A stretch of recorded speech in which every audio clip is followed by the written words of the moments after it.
You should be able to hear now because I just unmuted it. It should be starting up in a second.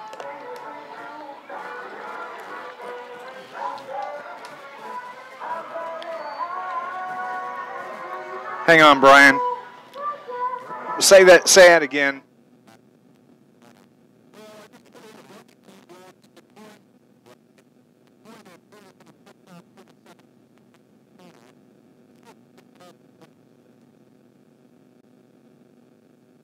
Yep, it should be there. So we've been live now for about 2 minutes, so we're good.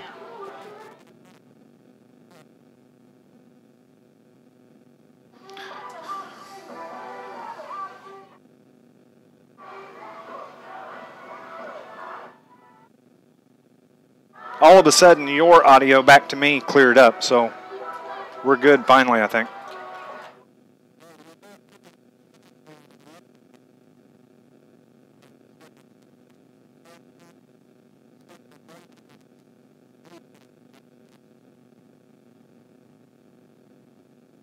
Let's go on and roll the open. We're ready.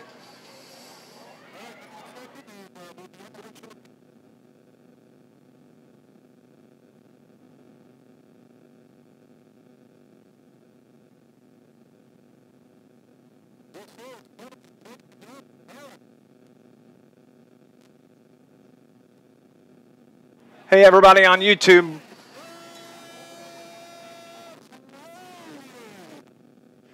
Hey, everybody on YouTube. We appreciate you tuning in. Going to be a good ball game. Scott and I, he's going to be heading down on the field here shortly, and both teams are gone, and we appreciate you logging on with us here this evening. Hope you have a great evening. Hope it's a good game, and nobody's picking the Lions, so maybe we can upset these dudes. So thanks for tuning in.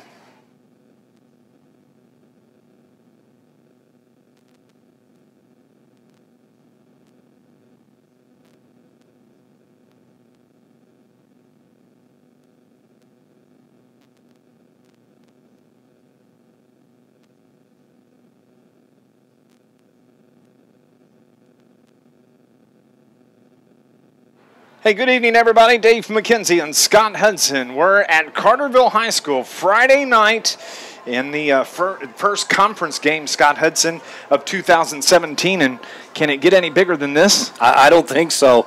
Carterville and Quoin, they've had some good games over the years, but this could be for the conference title. I know it's only week 4, and both teams have conference games left, but when you look at the supremacy in on the Mississippi side of the River, you would stop and think, well, Quoin, Carterville, and AJ, those 3 teams are going to be in the mix for the championship. And we've got a dandy here tonight in week 4 already of the high school football season. If you remember back a year ago, we went to Quoin and didn't have a football game on a Friday night. We had to go back on Saturday because of thunderstorms. And Jim Razor, by God, he called it. When we got there, he said, boys, we're not playing football Friday night. We're going to play tomorrow, and he was right. And we had to go back. And in that game, Scott, Quoin jumped out to a 20-0 lead. Carterville made some huge mistakes in the early portion of that game. And later on, they got together and kind of got things going and made it a little bit close, but it was a 34-20 win. Yeah, it kind of reminds you of week 2 here against Heron. Yes. You know, Carterville spotted Heron a 21-0 lead, came back, had several opportunities to either tie the game or get within a touchdown late, and Carterville with some mistakes kept that from happening. But, you know, Carterville coming into this season was considered one of the best teams in Southern Illinois. Well, the 2 teams they've beaten have a combined record of 2-4. So if you want to be considered one of the best teams in the South, you've got to beat one of the better teams in the South, and Carterville has that opportunity here tonight. It's a big one because whoever wins this takes firm control. Now, you do have Anna Jonesboro, where Carterville is going to go to next Friday night.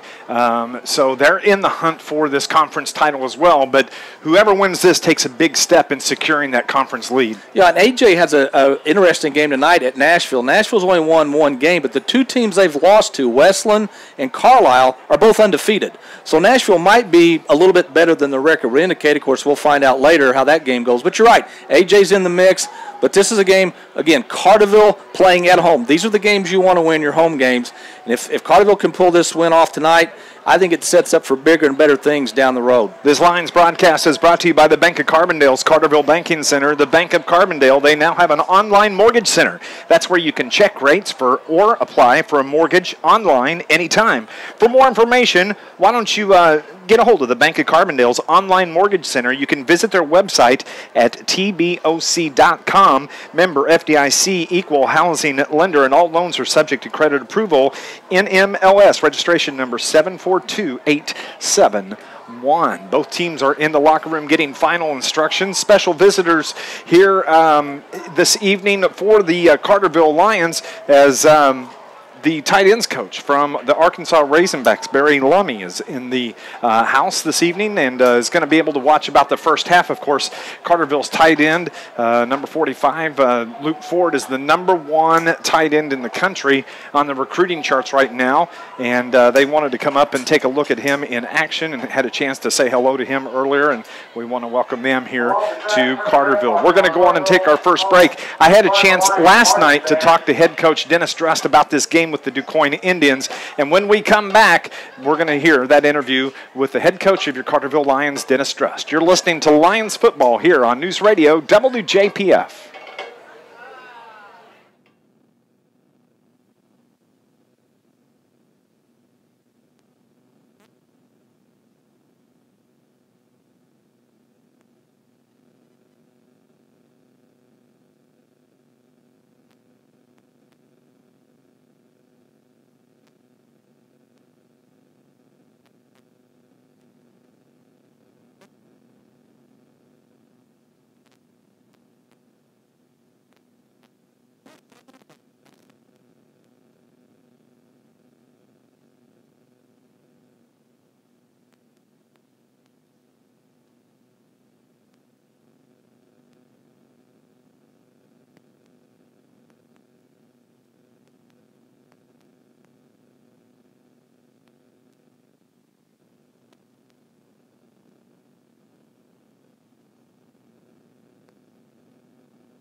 Brian's bring it straight to me when he's done.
Hey, everybody on YouTube, we've got the coaches interview. What you hear during commercial breaks is just the raw video back to the studio with Brian. Scott and I, you may hear us talking. So that's, you can't hear the commercials or anything on the radio. We appreciate you tuning in, though. Thank you.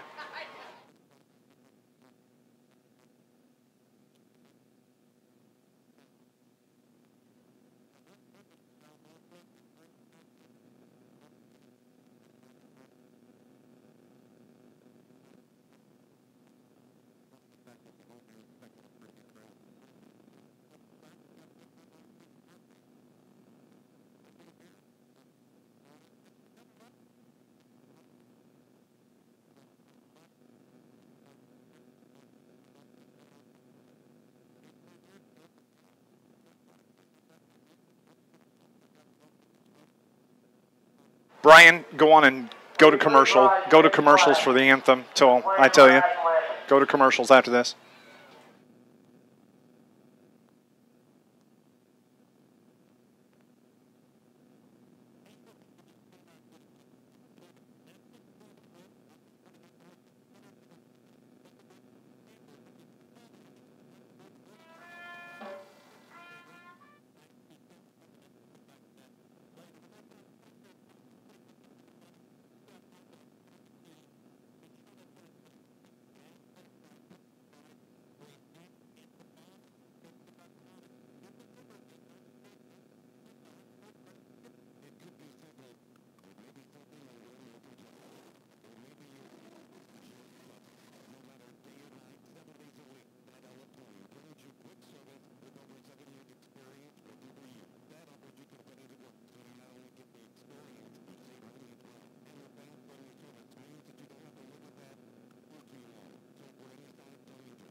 You might need one more, maybe one more. I'm watching TV, they're all still standing. Go on and do that one more then after this, and then bring it to us.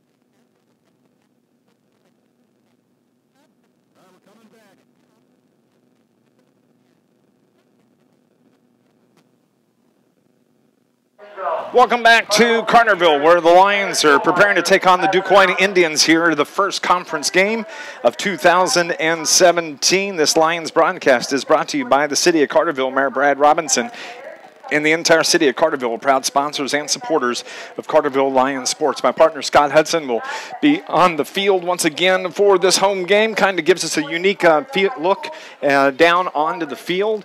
Puts him close to the action. Now the Quoin Indians come into this game this evening a perfect 3-0. They knocked off the Heron Tigers that beat the Carterville Lions in week 2 and pushed the record to 3-0. Your Lions come in 2-1 after the 35-7 win over Murfreesboro on the road in week 3 a week ago. We are just looking forward to a really good game, and as Scott and I talked about on the pregame show, we are, both teams are playing for control of the Mississippi Division in the Southern Illinois River to River Conference. Both teams are on the sidelines, and we are going to be getting underway here in just a few minutes. There must be a lot of anticipation for this game in our area. WPSD is broadcasting the game live this evening on TV. Of course, we have the YouTube live stream up and rolling. You can go to Quoin Indians at Carterville Lions Game 4, and we should be ready to go here in just a couple of minutes, as we are about 5 minutes before the hour of 7 o'clock. My partner, Scott Hudson, is down on the field. Scott, are you in a position where you can hear us now? trying to get his microphone going, I do believe. Hopefully he gets things ready to go and gets his radio going, but we'll be talking to Scott here in just a couple of minutes as he has made his way down to the sideline. The officials are on the field. They are getting prepped. And don't forget, coming up after the game tonight, we have our post-game show presented by Wild Hog.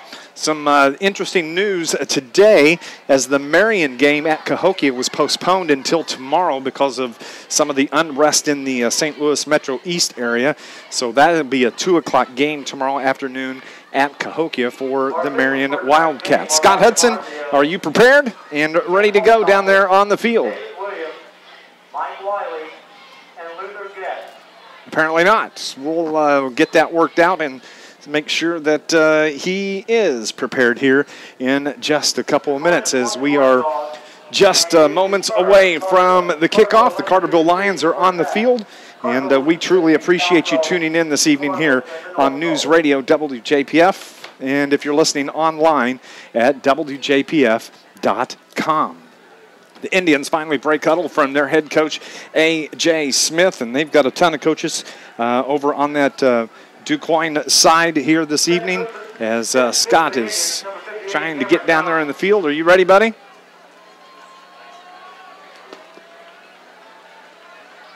We're going to have to get him figured out here as the Indians are going to be kicking off to the Carterville Lions, which is good, and they will have the first possession of the second half as we are about ready to go. Thank you for listening to Lions football here on News Radio WJPF. The ball is away from the 40-yard line, and it comes to the near side, and that is Nolan Montgomery that takes it at the 15. He's out across the 20, the 25, the 30. Can he get outside? No, he's going to be brought down right at the 35-yard line. That's a nice return for Nolan Montgomery, and that gets things going for the Lions. Carterville has it. 11:51, just 9 seconds off the clock. It's 1st and 10 for the Lions from the 35 as the Lions offense is around head coach Dennis Drust getting their final instructions, and Scott Hudson is down on the field. Are you ready, bud?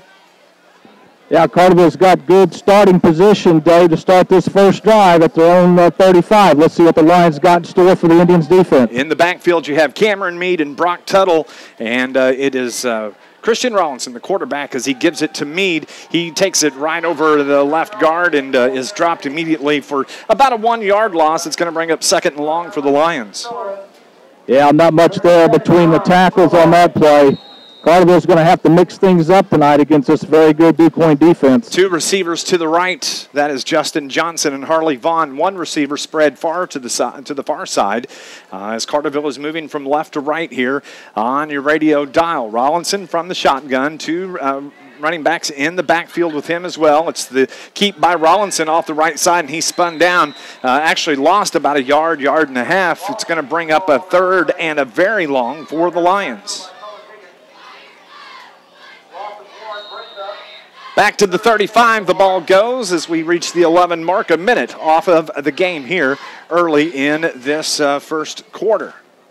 The Lions look toward Dennis Drust, who's standing at about the 26-yard line. He gives the play call. Kristen Rollinson brings his team to the line. 2 receivers to the right, 1 to the left, 2 running backs next to Rollinson again as he's looking to throw. Throws it across the middle off the fingertips of Justin Johnson. And so Carterville doesn't do very well there on that possession, and it's going to force them to punt. Just a little behind Johnson at about the 45-yard line. Would have been close to enough for a first down, but Carterville's first possession, 3 and out.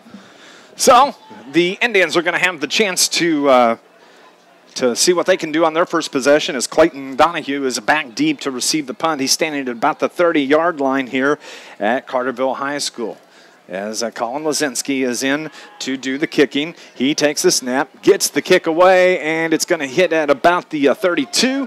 As Donahue touched it, but he bobbled it, and Carterville is right there. But they're going to say Donahue was able to get back on that ball. A nice job by Nolan Montgomery on that coverage there.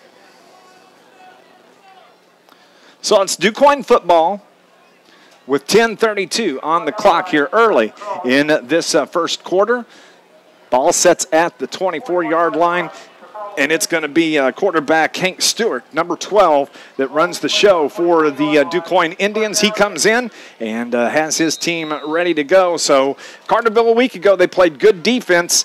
They played a bend but don't break type of defense, and we'll see how they do this evening as Hank Stewart is going to operate from the shotgun. He wears number 12, and he is ready to go. Puts the man in motion. That's Donahue, but he gives it to the first man through. That is number 34, Wesley Milam, who spins forward, but I don't think he got much of a gain at all. As a matter of fact, may have lost a yard. Second down for the Indians.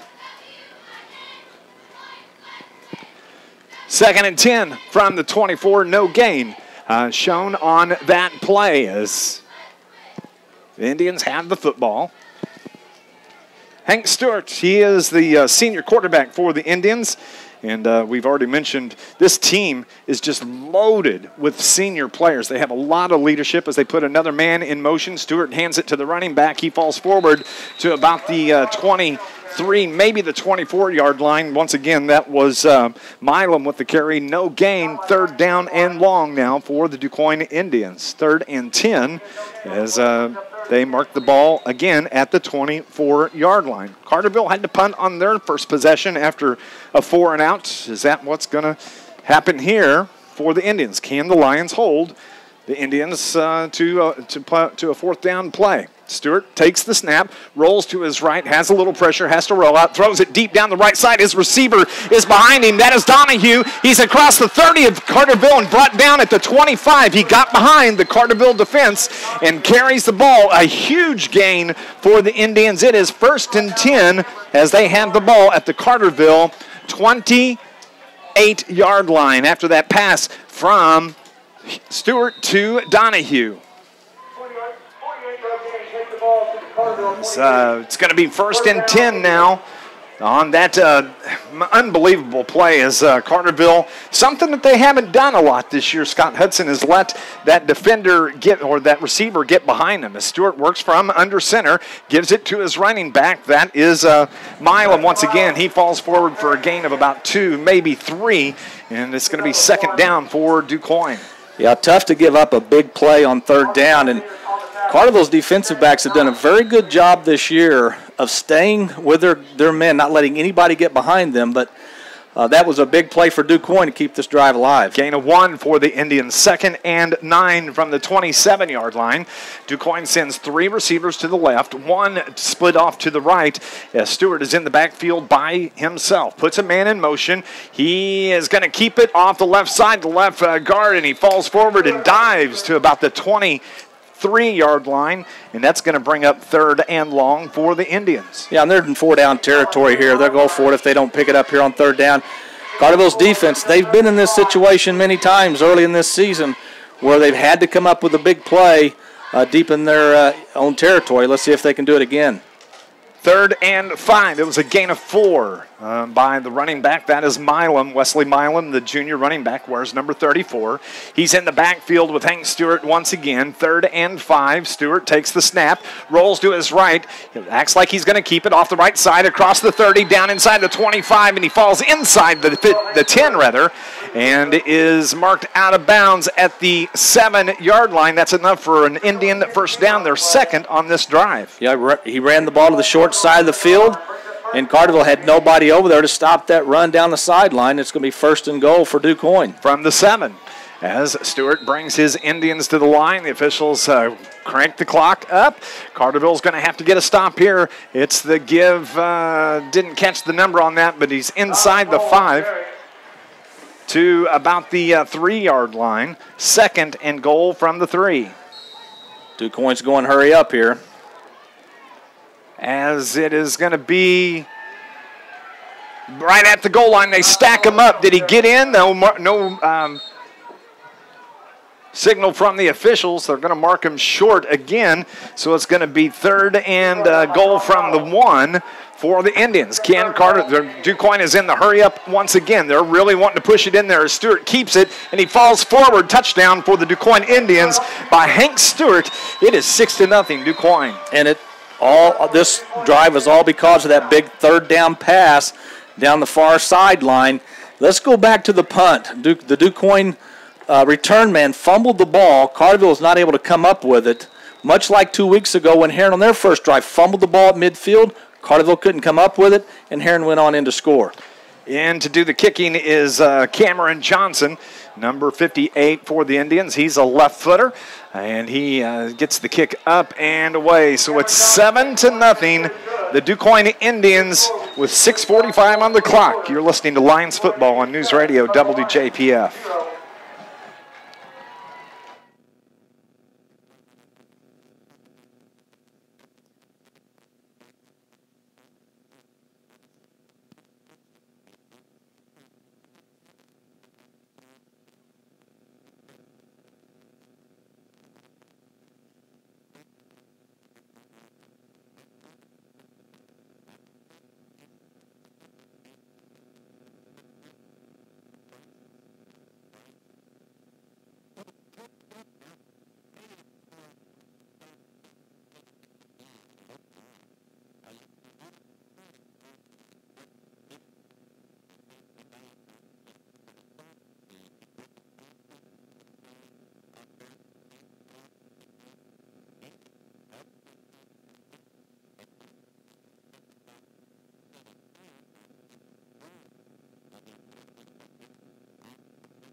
Back at Carterville, it's Dave McKenzie with Scott Hudson, where the Indians just scored on a 1-yard touchdown run by Hank Stewart as the kickoff comes off to the Indians. Or the Lions, rather. They're able to get it out near the 40-yard line. That's going to be great field position once again for Carterville. Well, they've had great field position on each of their first two possessions, 3 and out the last time. This is where Carterville's offense just got to come out here and play like we've seen them play over the first 3 weeks of the season. They got to move the ball, be a little bit more effective running the ball, because that's going to set up the passing game at some point. There's a flag on the play on the kickoff against the Carterville Lions, so that's going to bring the ball back, push them back a little deeper in Carterville territory. Yeah, went from the 40 to their own 12. To the 12-yard line, so that's where they start. It is what it is, and last week they had a couple of big, long drives that they were able to put together, but it's at the 12-yard line to start things off for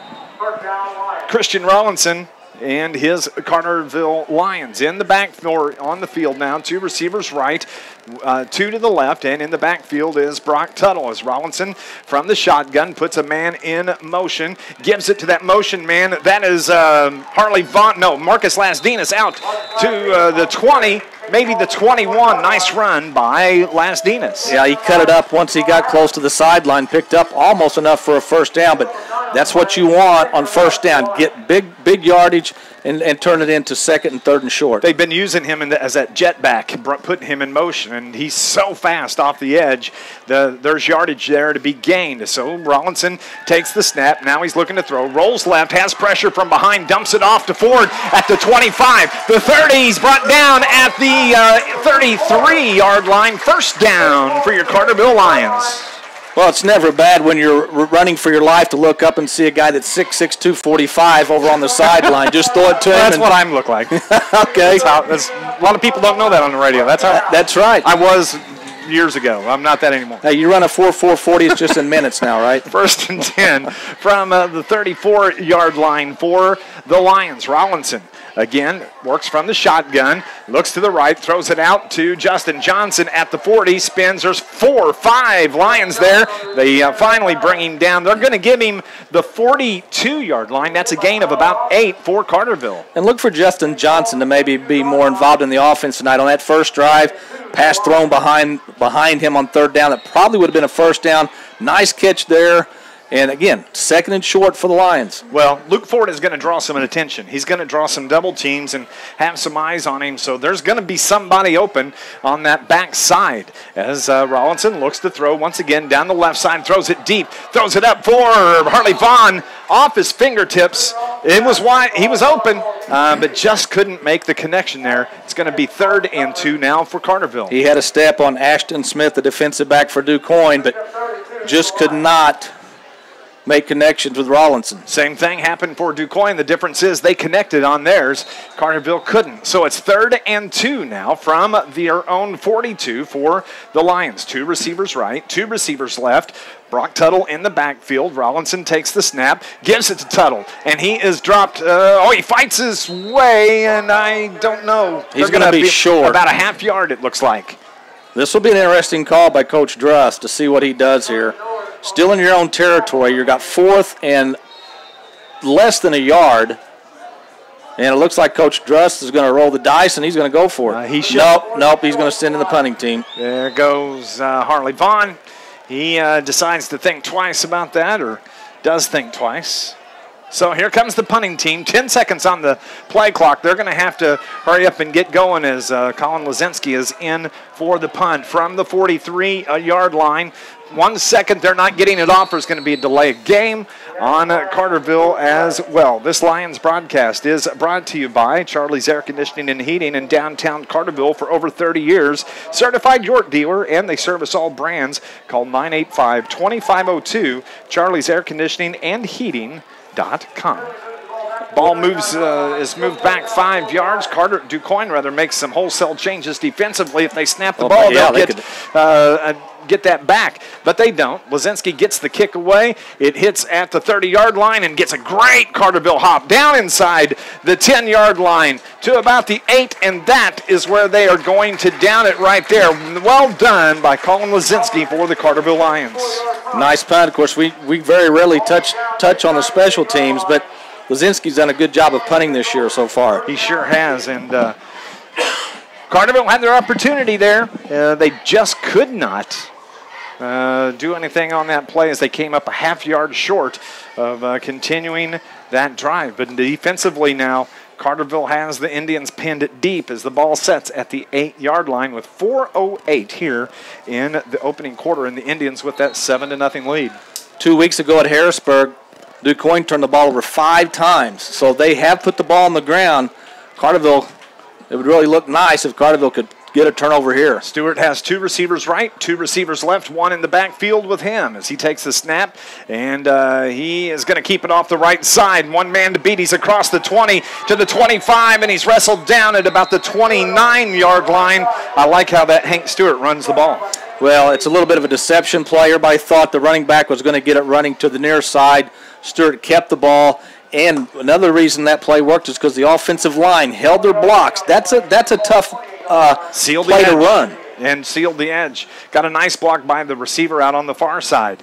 So Carterville has given up a couple of big plays. Hank Stewart being part of both of them as he threw the big first down pass for the Indians in that first drive, and now he carries it out to the 28-yard line. 1st and 10 from the 28 for the Indians. Stewart takes the snap. He looks to throw, has pressure, steps up in the pocket, and he is going to be brought down at about the 31-yard line. A short gain, maybe about 3, maybe 4, 2nd and long for the Lions, or the Indians rather. Yeah, he wanted to go to the outside, to the near side. Nothing was there, and then he wanted to try to run to the near side, but the pocket collapsed on him, and he had to go up the middle, got a couple of yards, and good job by the DuQuoin defense to get some pressure on Stewart. Carterville undefeated on the season, got the big win on a little trickeration last week against Tarrant. If you didn't hear about that on the news, it's the give to the running back, and he slammed back a loss on that carry. Maybe a loss of 3, it looks like, and maybe a little bit more, so it's going to bring up 3rd down for the Indians. Good job. Good penetration by Carterville's defense. This is a situation you want to put DuQuoin in all night long. 3rd and long. Yes, they can throw the ball, but it kind of takes away the running game a little bit. No gain on that carry. 3rd and 7 from the 31. Under 3 minutes here in the opening quarter. Thank you for listening to Lions football on NewsRadio WJPF. As Stewart rolls to the right, looks to throw, but he's going to keep it off the right side short of the first down. Actually a gain of about 3, so it's going to bring up 4th down for the Indians. I think that was Lazinski that made the tackle. Good open field tackle on the far sideline, and DuQuoin's going to have to punt the ball. Carterville should get the ball in great field position yet again. Gain of 2 for the Indians, and quarterback Hank Stewart. And It's Justin Johnson, I believe, that is deep to receive the punt. It looks like Stewart does the punting, but we have a timeout called by the Carterville Lions. We'll take a break as well. You're listening to Lions football here on News Radio WJPF.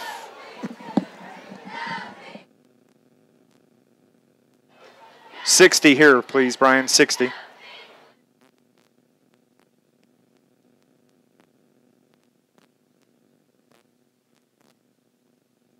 Check that. Make it 30. 30.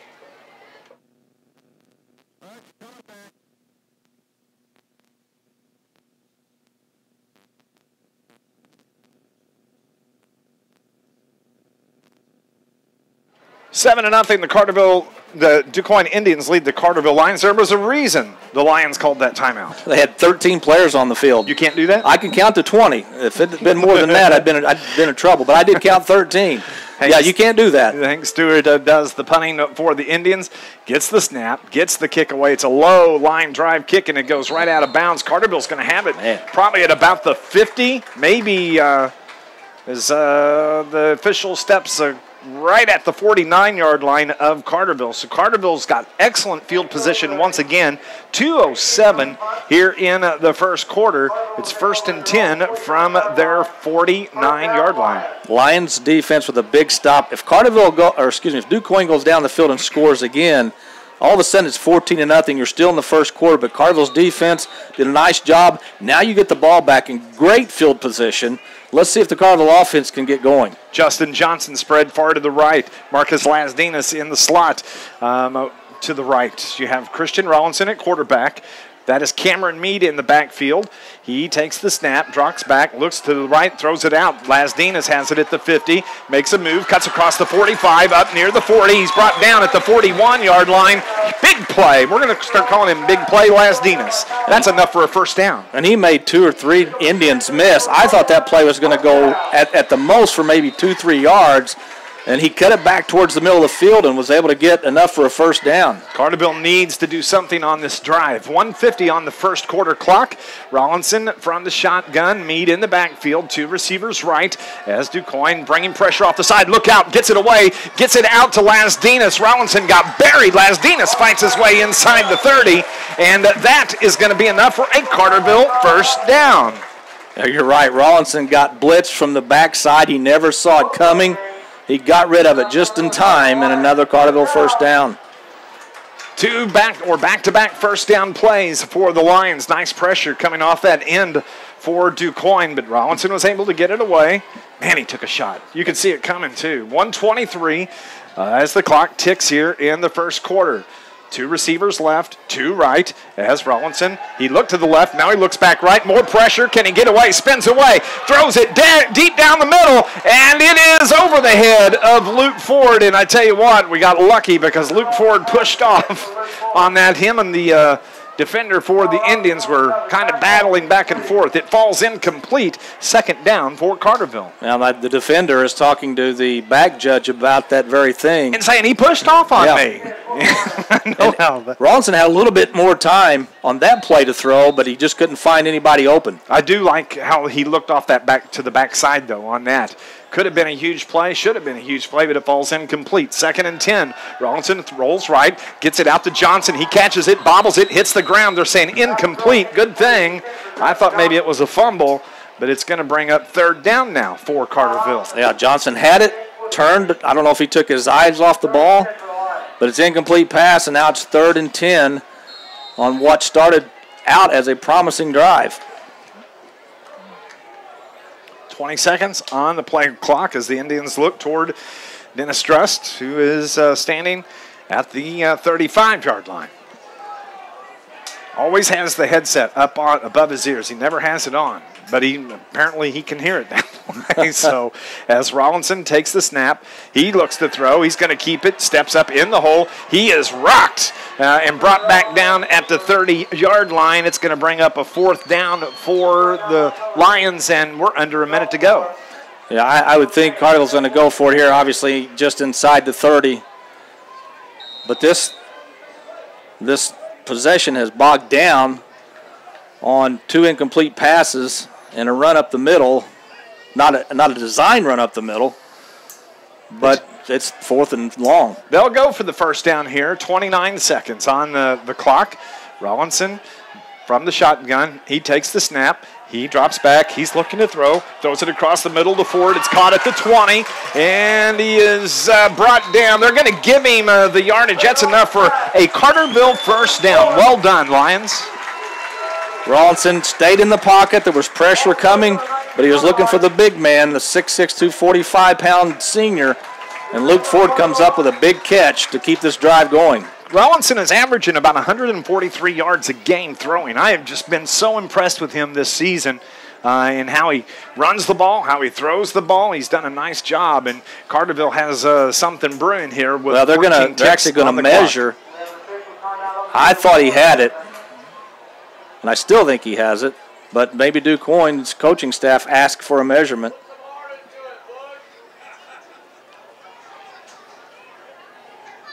First down. It must have been close. It must have been close because a couple of the Quoin players started jumping up, and you thought maybe they did get the stop, but no. Carterville controls it. First down. They have it now. 1st and 10 from the 19.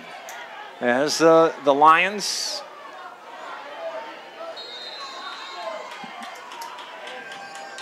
are ready to go. Yeah, they're not gonna snap the ball. They're going to come down to this end. We're going to go on and take a break. It is 7-0, but the Lions are driving and they're threatening. We'll be back in 60 seconds. You're listening to Lions football on News Radio WJPF. Get your 60 here, Brian. Thank you.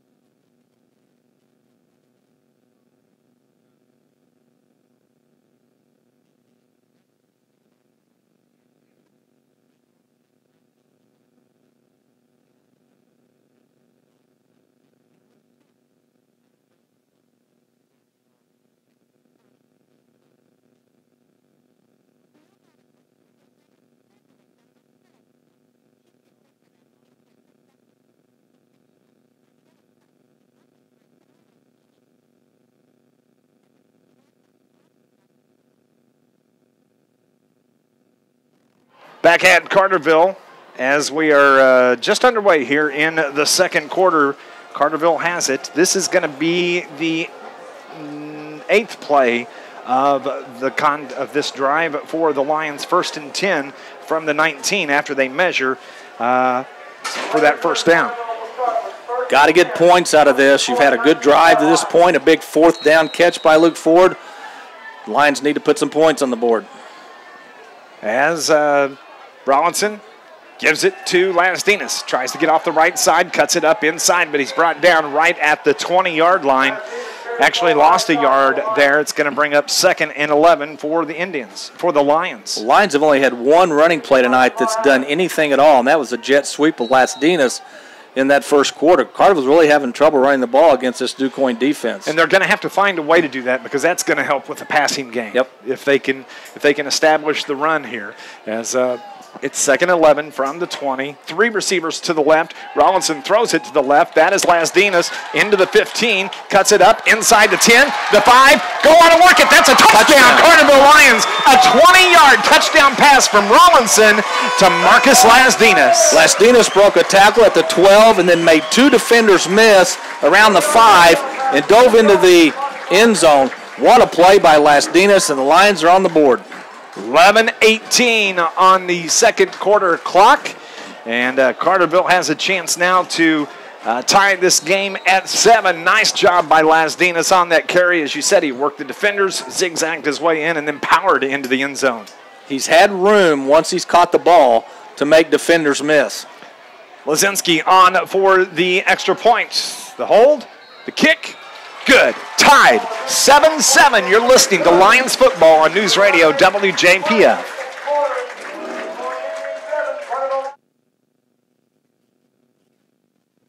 $60 here, please.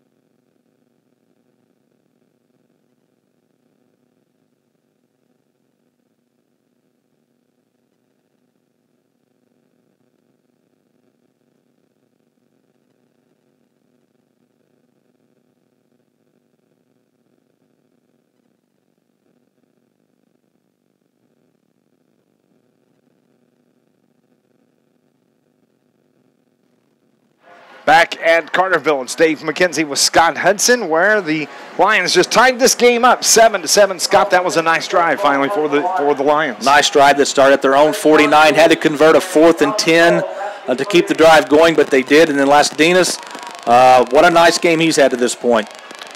So it's Carterville kicking away as it comes up to about the 14-yard line, taken there by the Indians, out across the 30-yard line to about the 31, maybe the 32. That's where they're going to start here with 11:13 on the clock here in the second quarter. One thing Quoin's defense has not seen much, if any at all, this year is a team that throws the ball. Of course, Harrisburg ran the ball against Quoin. Heron primarily, that's all they do is run the ball. And they didn't throw one pass in that game against us. So I think Quoin, it's going to take them a little bit of time to adjust to Carterville's passing game. But Carterville has enough weapons in the passing game that it can cause Quoin problems the rest of the game. 9 plays on that Carterville Lions scoring drive. We're tied at 7 as the Indians have it at the Lions 31. It's the keep by Stewart. He's out, is able to fall out across the 35. Where they're going to mark it at about the 36-yard line, second down for Quoin. Yeah, he broke a tackle at about the line of scrimmage. And I believe for Carterville, that was Cameron Mead that almost had him. Instead, a gain of about 5, 2nd and 5. Centralia leads Carbondale 14-7. That is after the first quarter, at the end of the first quarter. Quoin with the football from the 36-yard line. Stewart under center, takes the snap, gives it to his running back. That is Donovan Cole. He's wrapped up by the entire Quoin defense except for 2 players. And little to no gain at all, but there's a flag on the play. Face mask on Carterville. Oh. Those are killers. You had the guy stop for a loss back near the line of scrimmage, and somebody for Carterville, and there was about 3 Lions there, somebody grabbed the face mask, and that's going to be a big one. Out to the 49 of Quoin.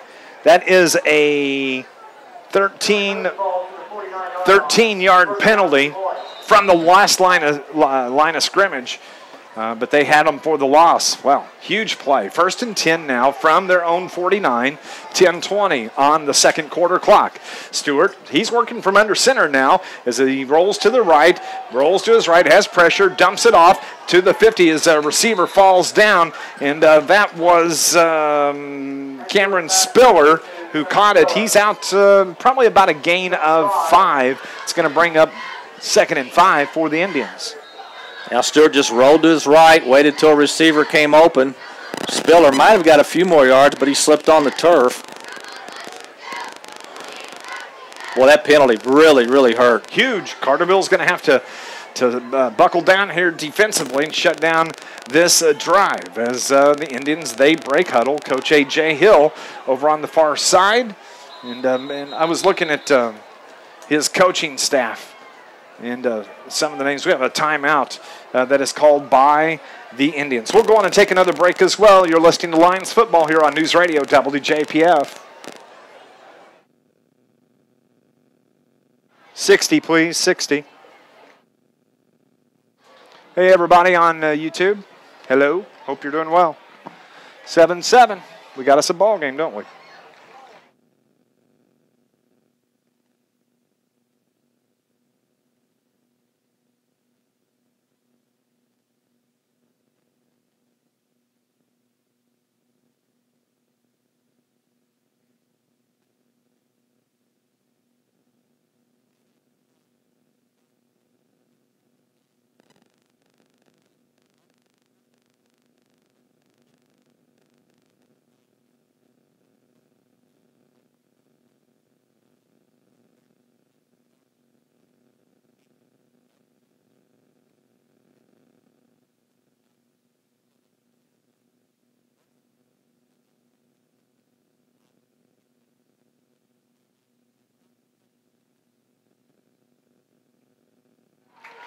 Back at Carterville, where there's another flag on the Carterville Lions. Looked like somebody jumped.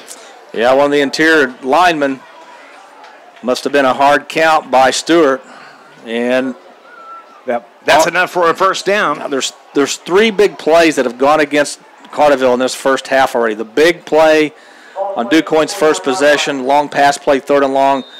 Big completion that led to the touchdown. Then you had the face mask by Carterville. Now you've extended this drive with an offsides penalty. 1st and 10 for the Indians. They have 2 receivers right, 2 receivers left, 1 to the right. Stewart, he keeps it, rolls left, wants to throw, feels some pressure wrapped up by the Lions, and slam back to the turf for little to no gain. Nice job defensively for the Lions. Well, Stewart was going to his left. He looked up and says, "Hey, who's this number 45 staring at my face?" He knew he couldn't throw it over him, so he just had to tuck it, and by that time, Ford had some help coming over to bring him down. As we talked about in the pregame show, University of Arkansas has Coach Lunny here, the tight ends coach for the Razorbacks. He brought his family up enjoying some football. 2nd and 11 for the Indians from the 41 as they give it to the jet back across the 40, inside the 40. The ball was on the ground, and the Lions. Let's see if are they going to give it to him? No, they're going to say he was down. Yeah, I never saw the official make the motion that it was a fumble. A gain of about 4. It was going to bring up 3rd and 6. Again, I think DuQuoin's in 4-down territory.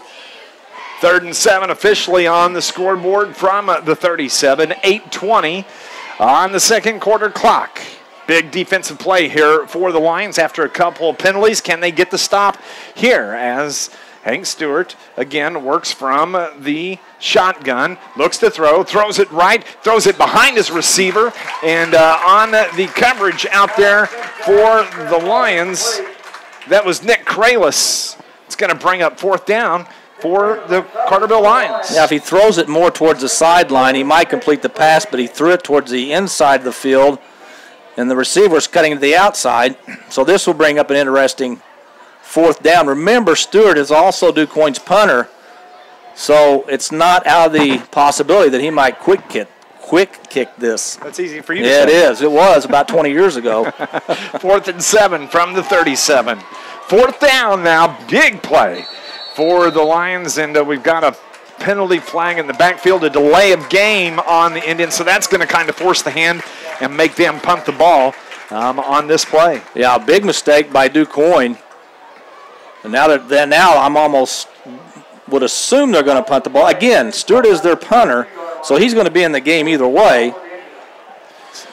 But if you're a defensive back or a cornerback, you have to be aware because he could just decide to throw the ball or even take off and run. Yeah, they're bringing in their punt team, but still, with your quarterback as a punter, he's always you a don't threat. take anything for granted. That's exactly right. Always a threat to pull it down and take off with it. More confusion as 2, 4, 6, 8, 10, 11. They do have 11 guys. I thought they had one too many as Stewart kicks. Take it at about the 7-yard line. That's by Justin Johnson out to about the 15, and that's where the Lions are going to take over right there. 1st and 10 from the 15. This Lions broadcast is brought to you by the Bank of Carbondale's Carterville Banking Center, offering the convenience of mobile banking. Stay connected on the go with the Bank of Carbondale's mobile banking app. To learn more, visit their website, tboc.com, member FDIC, equal housing lender. 2 possessions in a row, Dave McKenzie. Carterville's defense has come up with some big stops, even when Carterville has given them a few yards on some penalties. So let's see if the Lions offense can keep going. And take advantage of it right here. 7:53 on the clock as we're making our way toward halftime. The Lions have it. It is the give to Brock Tuttle off the left side. He puts his head down and just rolls over that corner and gets out to about the 26-yard line, maybe the 25. Big gain of about 9, 2nd and 1. DuQuoin blitzed a linebacker from the left side of their defense. That's what you call calling the right play and getting lucky. If Carterville runs to that side, that play's probably blown up in the backfield. Exactly. 2nd and 1 from the 25. Carterville's offense has slowly come together here in this game as Harley Vaughn checks in. Cameron Mead checks in. It's 5 seconds on the clock. Rollinson takes the snap, gets it away, gives it No, he's going to keep it off the right side across the 30, 35, the 40. One man to beat to the 50, and he's brought down inside DuQuoin Indian territory. That is your quarterback, Christian Rollinson. We talked about the Lions running game really struggling in this first half. Well, the last two plays, that's not been the case. Tuttle with a big run off left end, and now Rollinson, a nice ball fake into the middle, takes it around the right end, and Lions are in DuQuoin territory yet again. And again, have something brewing as we're under 8 minutes remaining here in the first half. Big run by Rollinson as he carries it out to the 47-yard line of the Indians. Rollinson takes the snap, gives it to Cameron Mead. He's met right there by the DuQuoin defensive line and is brought right down. No gain. Second down for the Lions. Yeah, between the tackles, there's been nothing there tonight. DuQuoin is big on the defensive front, and they're just collapsing everything when the ball is snapped. 2nd and 9 from the 46. Checking out is Cameron Mead. After that pop, he probably needs to go check for cobwebs there. Yeah. He's all right. He's tough. Went and visited him after the game last week and enjoyed talking with him. As Rollinson wants to throw, throws it out to... He's trying to go to Harley Vaughn, but there were two DuQuoin defenders there. I don't know if Harley didn't see the pass coming. It looked like there was some confusion between Rollinson and Harley Vaughn. Vaughn checks out. Lasdinas checks in. So it's 3rd and 10 now from the 47. Don't let this drive stall here, fellas. You need to move the ball. So 3 receivers left. That includes Luke Ford. 1 to the right. Rollinson in the backfield from the shotgun. Wants to throw. Throws it out to Lasdinas at the 50. Cuts it to the 45. Bangs his way to about the 41-yard line, but he's going to be about 3 yards short of a first down. Going to be an interesting call here for Coach Drust. He's in DuQuoin territory, but do you take a chance and go for it on 4th and about 3-4 yards? And it looks like Carterville's going to go for it. 4th and 4 officially from the 41.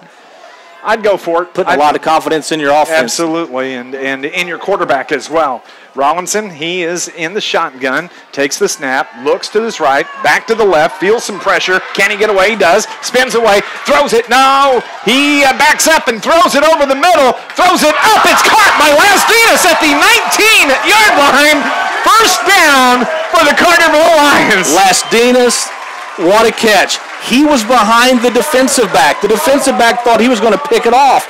And Lasdinas did what every good receiver should do. You go towards the ball come back for the when ball. It's thrown, and that's exactly what he did. The defensive back for DuQuoin had no clue what was about to happen. And Christian Rollinson Brock Tuttle gives his teammate a big round of applause out on that field. That was a huge play. Nice job by Rollinson to extend the play, too, and to see Lasdinas down there. Well, when Rollinson was coming towards the near sideline, he realized he still had a little bit of time. He stopped before he got to the line of scrimmage, backed up, and what a play by Rollinson and Lasdinas. Okay, it's 1st and 10 from the 19. They wind the clock.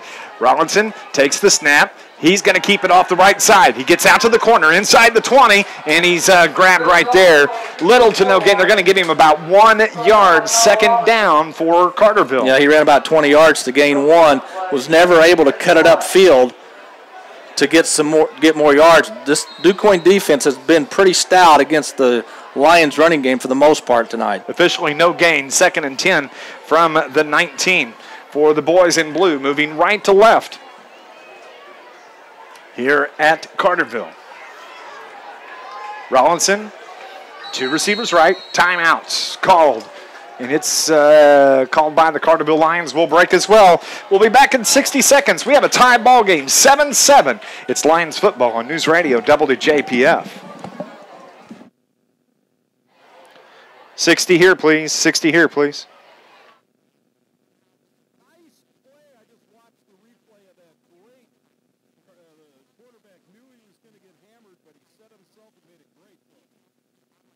Yeah, it was. He did a good job on that.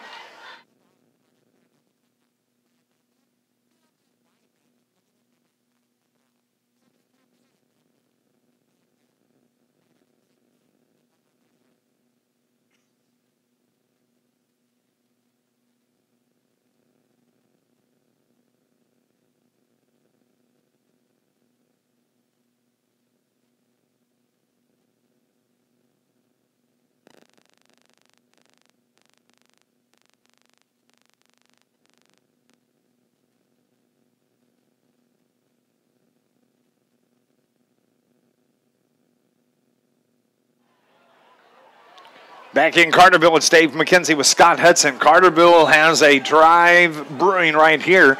They have the ball, 2nd and 10 from the Quoin 19. 5:31 left until we reach halftime. Rollinson from the shotgun takes the snap, and he drops back, looks to throw, buys some time, rolls to his right. Now he stops. He's going to work it back to the left, gets a nice block, wide open field to the left, across the 20, to the 15, to the 10, to the 5, dives inside to about the 3-yard line.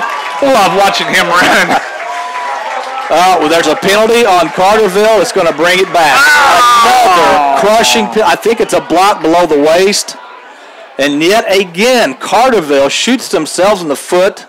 And sometimes, I will say this, when you see a play like that where a quarterback extends the play a lot longer than it's supposed to be, you will see at times holding, illegal block, because the lineman and everybody else is trying to give him room to make a play. But that is going to be a killer, as Carterville would have had the ball inside the 5. You know what I say to that?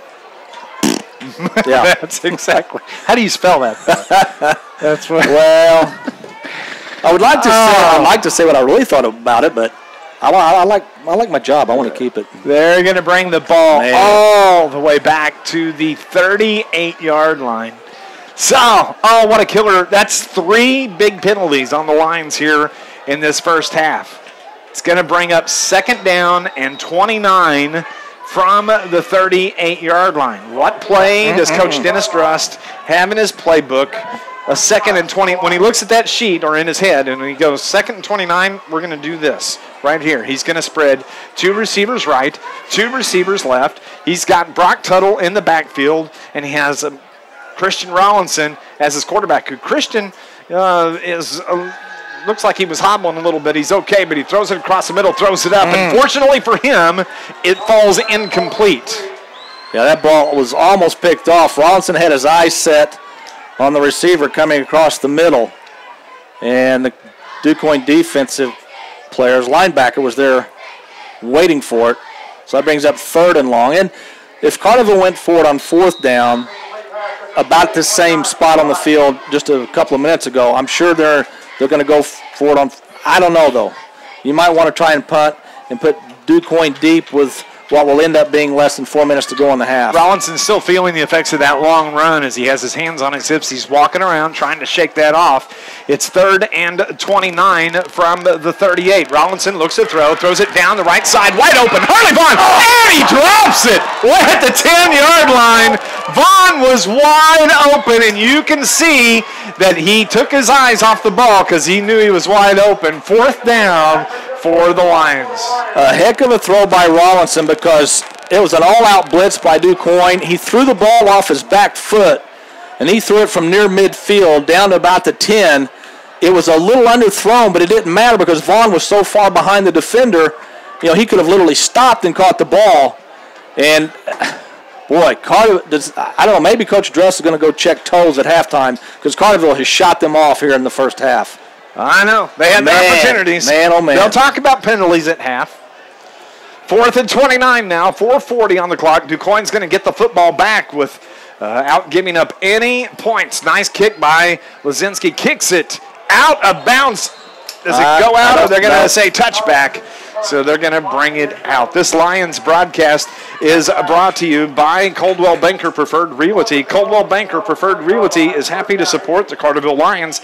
There is a reason they're preferred. Find out why. They're located on West Plaza Drive in Carterville. What might have been. Oh, what might have been. 4:33 on the clock. 1st and 10 for the Indians from their own 20-yard line. 80 yards to go. Can they take advantage of the DuQuoin mistakes? Well, this is a tough. If Carterville can go in at halftime tied, I think they got to feel. Well, they're going to feel bad because they should be up by at least 1 touchdown. As Stewart, he keeps it across the 20, and he's brought down right there. Who is that? That is Hunter Lynch on the tackle, and he jumped right in there, didn't he? He did not bite for the ball fake, and he brought Stewart down, a loss of about 1 yard for DuQuoin. Carterville's defense, take away that first possession by DuQuoin, Carterville's defense has been very good. They've been really, really good here so far in this game. Hank Stewart has 2 receivers to the left, 1 to the right, 1 in the backfield with him. Actually, 2 running backs in the backfield. Throws it down the right side, gets it out to Purcell, and he's brought down at the 31, maybe 32. That's enough for DuQuoin Indian first down. And clock will start back up when they move the chains. Just a little bit, a short slant. Picks up about 11. First down, DuQuoin. Out to the 32-yard line. First and 10. 3:38 on the clock. It's been an enjoyable ball game so far.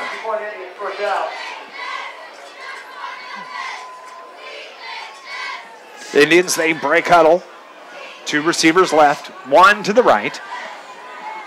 1 running back in the backfield. Stewart, he looks to throw. Throws it across the middle, and they're going to call a penalty on Justin Johnson, as the intended receiver was Clayton Donahue, and he was hit from behind. And it's going to be pass interference on Carterville. He got there early. He had good position. He was in the right spot, but he did hit the receiver. But you know what? To me, it almost looked like he reached around and knocked the ball down. It wasn't like it hit off the receiver. But doesn't matter what I think. It's enough for an Indian first down on the penalty. First and 10. Well, Heron up 21-0 over Benton in mid-second quarter. So the ball is at the 47-yard line of DuQuoin. Stewart hands it off to his running back, who scampers out across the 50, across the 45 to the 48-yard line of the Lions. Now DuQuoin has a drive that's moving. Well, they were aided by the pass interference penalty. Now they're in Carterville territory. They've got 2 timeouts left, and the clock running with 3:05 to go. They've got plenty of time, so Carterville's defense is going to have to keep them out of the end zone here late in the second. First and 10 from the Lions' 43. Stewart from the shotgun. 1 receiver right, 2 left. He gives it to his running back out at the 40. There's a flag. That's probably a right hold there. And that's going to be, as you said, a hold on number 55. I believe that's Nathan Gates of the Indians. Oh, they're calling it against Carterville. Really? Well, they're talking to the Carterville captain, so I think, signaled. Yeah, he got the call wrong. Yeah, he pointed to the north. He meant to point to the south. Hey, remind me not to get right home with that guy after the game. Holding offense.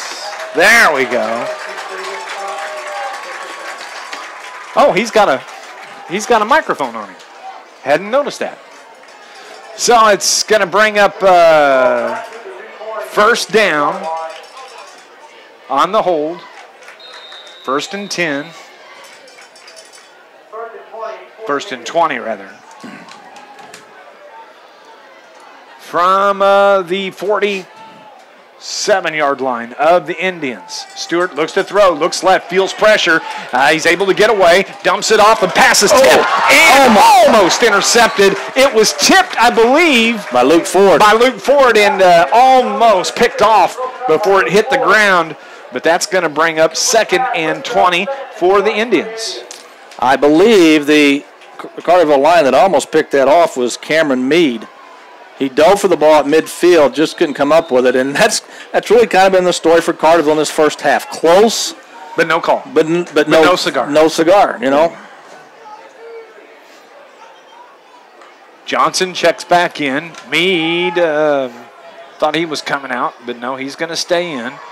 So the Indians have 3 receivers left. They put a man in motion. Stewart looks to throw, throws it down the middle, wide open. That is Ashton Smith, and he carries it out to, where are they going to mark that That's at? a first down. It's enough for a first down to the 28-yard line of Carterville. Yeah, they keep beat Keaton Petska right down the field. Stewart had plenty of time to throw the ball.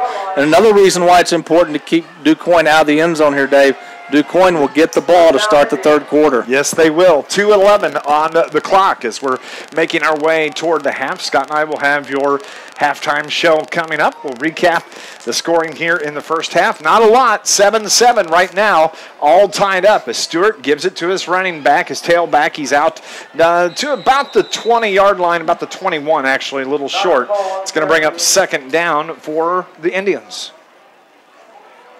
Well, this is a big part of this game. I know it's only second quarter, but Carterville, who has had numerous opportunities to take the lead in this game, just trying to hold on till the end of the first half. 2nd and 4 from the 22. Stewart, 3 running backs in the eye behind him. Gives it to the tailback. That is number 22. That is Cole, who falls forward near the 20. It's going to bring up third down for DuQuoin. Yeah, he gained maybe a yard. And this next play will be run with under a minute to go in the first half.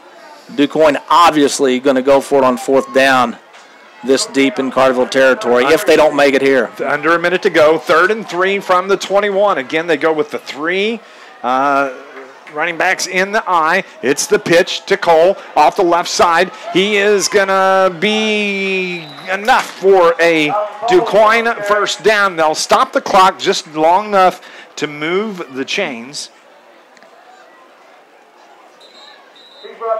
And they can still get a first down before getting a touchdown here. 44.5 seconds on the clock, and we have a timeout. A timeout is called by the Carterville Lions. We'll take a break as well. We'll pause for 30. You're listening to Lions football on News Radio WJPF.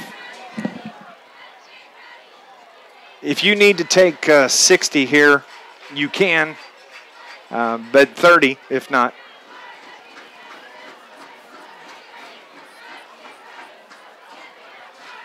Outstanding. Thank you.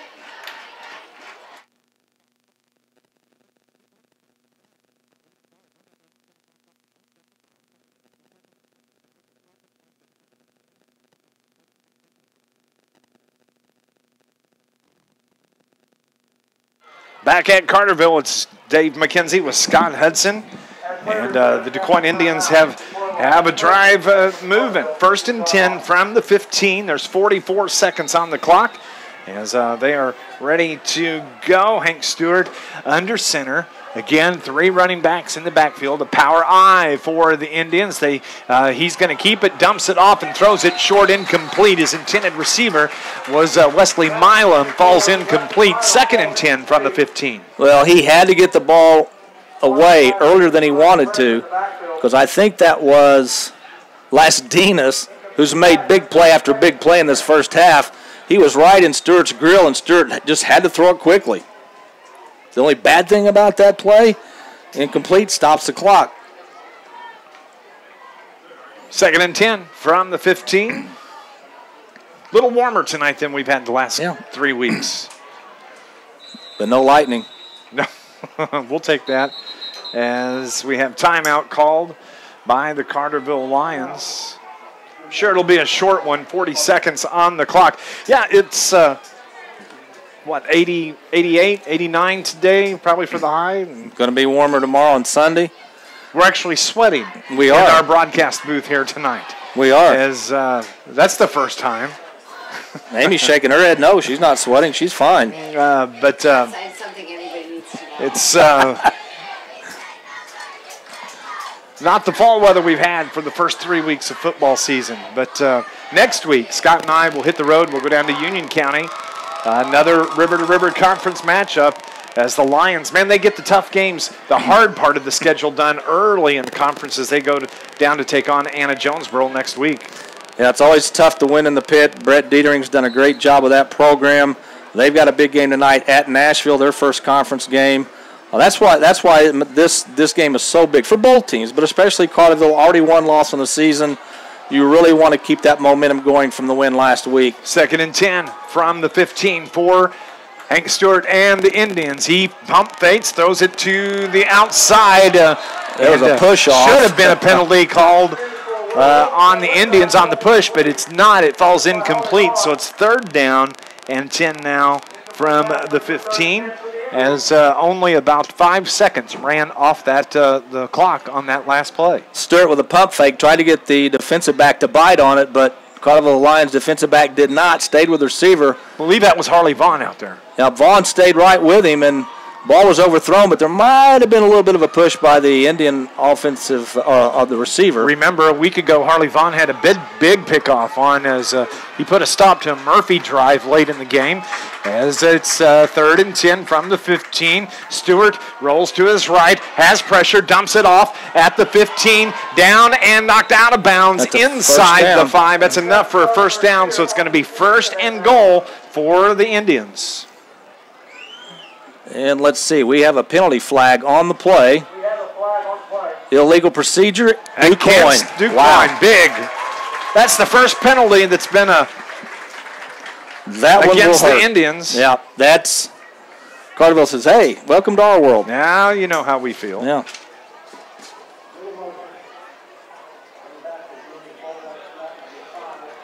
Running back was moving forward at before the snap. Can't do that. 3rd down and 15. They bring it back to, it's actually 3rd and 15 from the 20. You can do that in the Canadian Football League, but you cannot do it here. South of the border. That's right. 27 seconds on the clock. Stewart from the shotgun. 3 receivers right, 1 left. Looks to throw. Throws it right side, and it falls incomplete, bringing up 4th down with 24 seconds. Again, I love that Lions bend but don't break defense, and they've hung right in there. 4th down. Look for Quoin to go towards the end zone, or at least, well, actually, I think they're going to try a field goal. Wouldn't surprise me. They got a pretty good kicker. His name is Cameron Johnson, number 58. They say he's got a pretty good leg. Now, this is going to be about a 37-yard attempt from the middle of the field. Senior kicker right from in the middle. He's a lefty. Timeout. Quoin. A.J. Hill going to ice his own kicker here late. And he must have confidence in the kid if he calls a timeout. No kidding. But 7-7 coming up on the halftime show. We'll recap the scoring. 28-0 Herring over Benton late in the second quarter. We'll look at some of the other scores from around Southern Illinois, the ones that we can find, at least tell you what the games are. And, of course, if you missed it earlier, the Marion Wildcats game was postponed until tomorrow afternoon, 2 o'clock. That game is going to be in Cahokia, of course, with the unrest in the city of St. Louis, and worried about it coming over into the Metro East area, so they decided to go on and postpone the game. Mike Murphy will have the call tomorrow afternoon on Magic 95.1 with Jimmy Soslagi. All right, so Cameron Johnson is the kicker, the lefty. He's set up at the 27, high snap, puts his foot into it, and it's no good as he pushes it right. So looks like we could be going to halftime all tied at 7. Carterville did a nice job defensively. Well, they did. They got aided by a couple of penalties, but Carterville's defense, we've seen this many, many times this year already, especially last week at Murfreesboro. Bend but don't break. Carterville's defense has played a very good first. Quoin scored on the first drive. They haven't done anything really until that last drive in this first half. Carterville's offense, well, again, they could be up 14-7 right now, maybe even 21-7. But I'm sure with everything that's happened, Coach Drust will be content to go in 7-7. So it was 7-0 Quoin after 1. Carterville scored the second play of the second quarter. Rollinson is going to take a knee, and we are going to the half, all tied at 7. What a fine ball game we've got so far. Second half should be exciting. We're going to take a break. When we come back, it's the halftime show. You're listening to Lions football on News Radio WJPF. 60-60-60. Got it.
Welcome back to Carterville High School on a Friday night. My name is Dave McKenzie. Thank you for tuning in to Lions football here on NewsRadio WJPF on WJPF.com.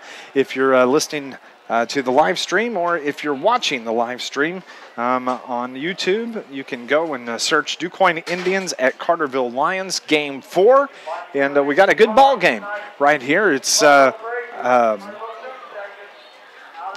at 7. Here at halftime here this evening. All the scoring took place, well, actually, in each quarter.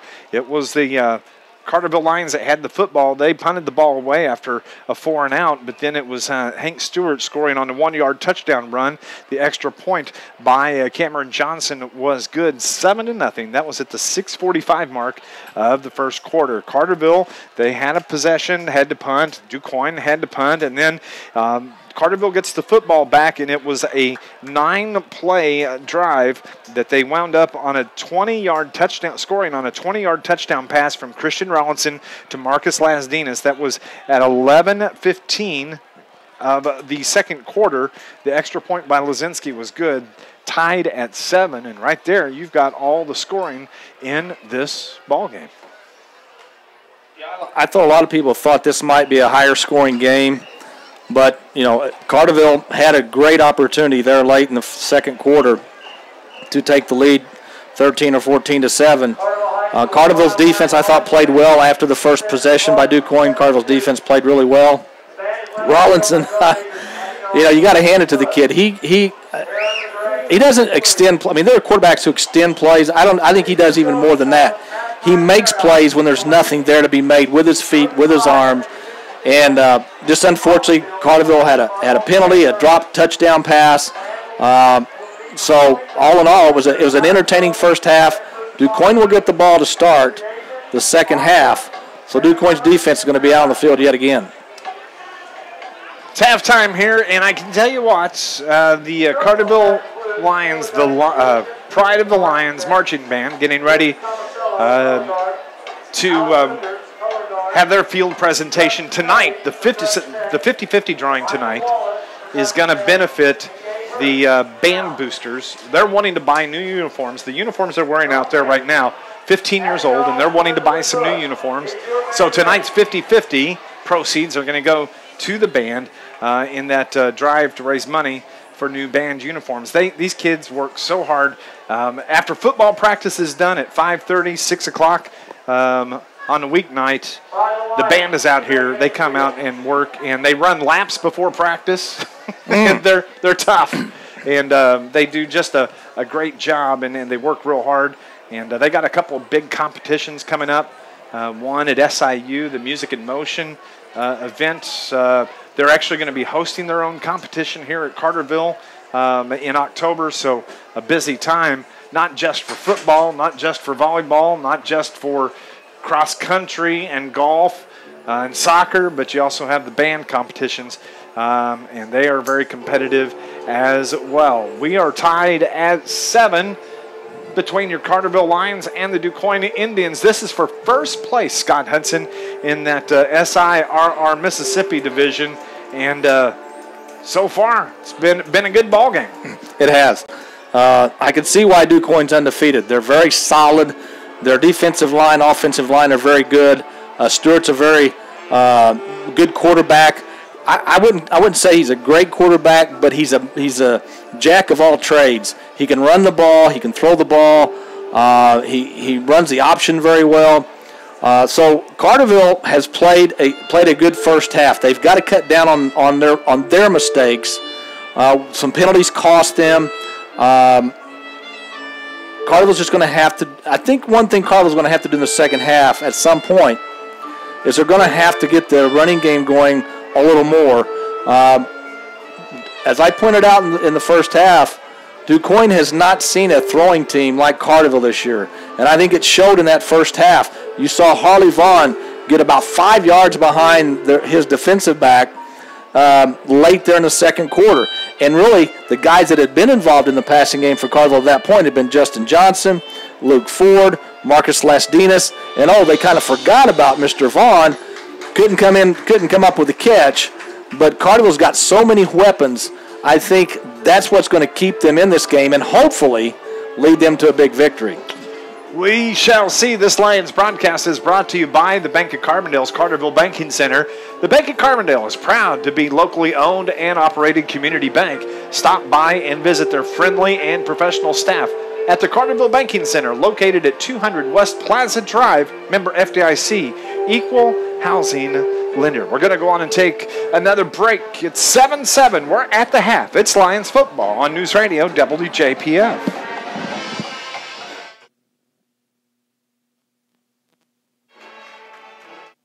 After this, just 160 left.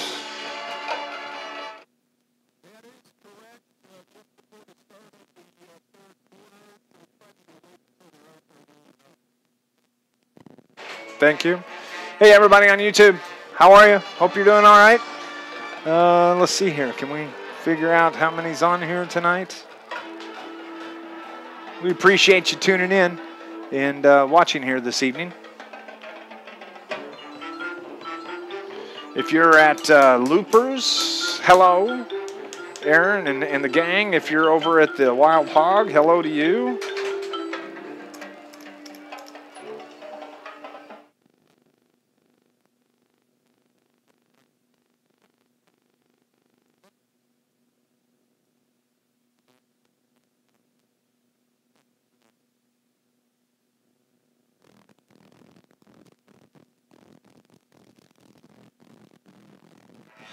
Welcome back to Carterville. It's Dave McKenzie. Where the band is on the field here this evening. Tied at 7. And I tell you what, last week, Carterville, or Scott, the Lions, the offense got rolling. They put 35 points on the board. They got a couple of big defensive plays. Of course, they were helped out. Murphy fumbled the ball at the one, but Carterville fell on it. And then to close out the game, Murphy had Carterville on their heels, ready to take it in for score. And Harley Vaughn, who dropped the pass here earlier, he stepped in front of the pass, picked it off, brought it out to the 50, sealed the game, and closed it down against the Red Devils. But my point being, Carterville's offense put more points on the board last week than they had in any game. They're going to need to hang some points here in the second half. Well, they're going to have to not shoot themselves in the foot like they did there in the second quarter, because quite honestly, Carterville should be up by a touchdown here at the half. You know, the thing about Carterville, Dave, is they have so many, and we've talked about this many, many times, they have so many weapons offensively. If you're Quoin, who do you cover? I mean, do you cover Las-Dinas, who had a big half? Do you cover try and cover the 6'6" Luke Ford? You've got Tuttle, who at times in the first half ran the ball well, had some room. So Carterville's got all these options to him. Tied at 7, we always talk about the changes that are made at halftime, the adjustments that are made at halftime that help teams win a game. If I'm Coach Drust, I tell my team, fellas, do what you're doing. Just don't make mistakes. You're moving the ball offensively. Defensively, you're playing well. Just stay away from the penalties. But pretty much do what you're doing.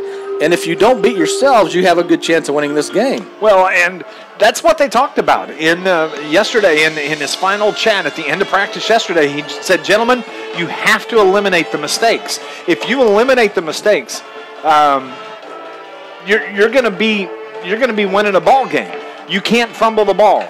You can't have silly penalties. You have to take care and beat your man. And if you do that, because this Quoin Indians team, they'll take advantage of that if you keep making those mistakes. Now, they were very fortunate in the first half that Quoin didn't score off those mistakes. So now you've got a whole clean slate. It's a whole new ball game. 0-0 at 7-7, but you're all tied up. And now you can go out, get your offense rolling. Luke Ford is always going to have 2 guys on him. Yep. Always. So you got to cover the other 10 guys on offense with 9. How are you going to do that? And Carterville's job is to be able to find that open man and get the ball to him. That's the key. And I think that's one reason why Harley Vaughn was so wide open, because everybody's concerned about Ford. Las-Dinas had a big half in the flat, catching the ball and running. So you kind of forget about a Harley Vaughn who's very fast, who's very quick. I think the key for Carterville in the second half offensively is Christian Rollinson. He proved in the first half that he can run the ball to the outside. He can throw the ball off his back foot.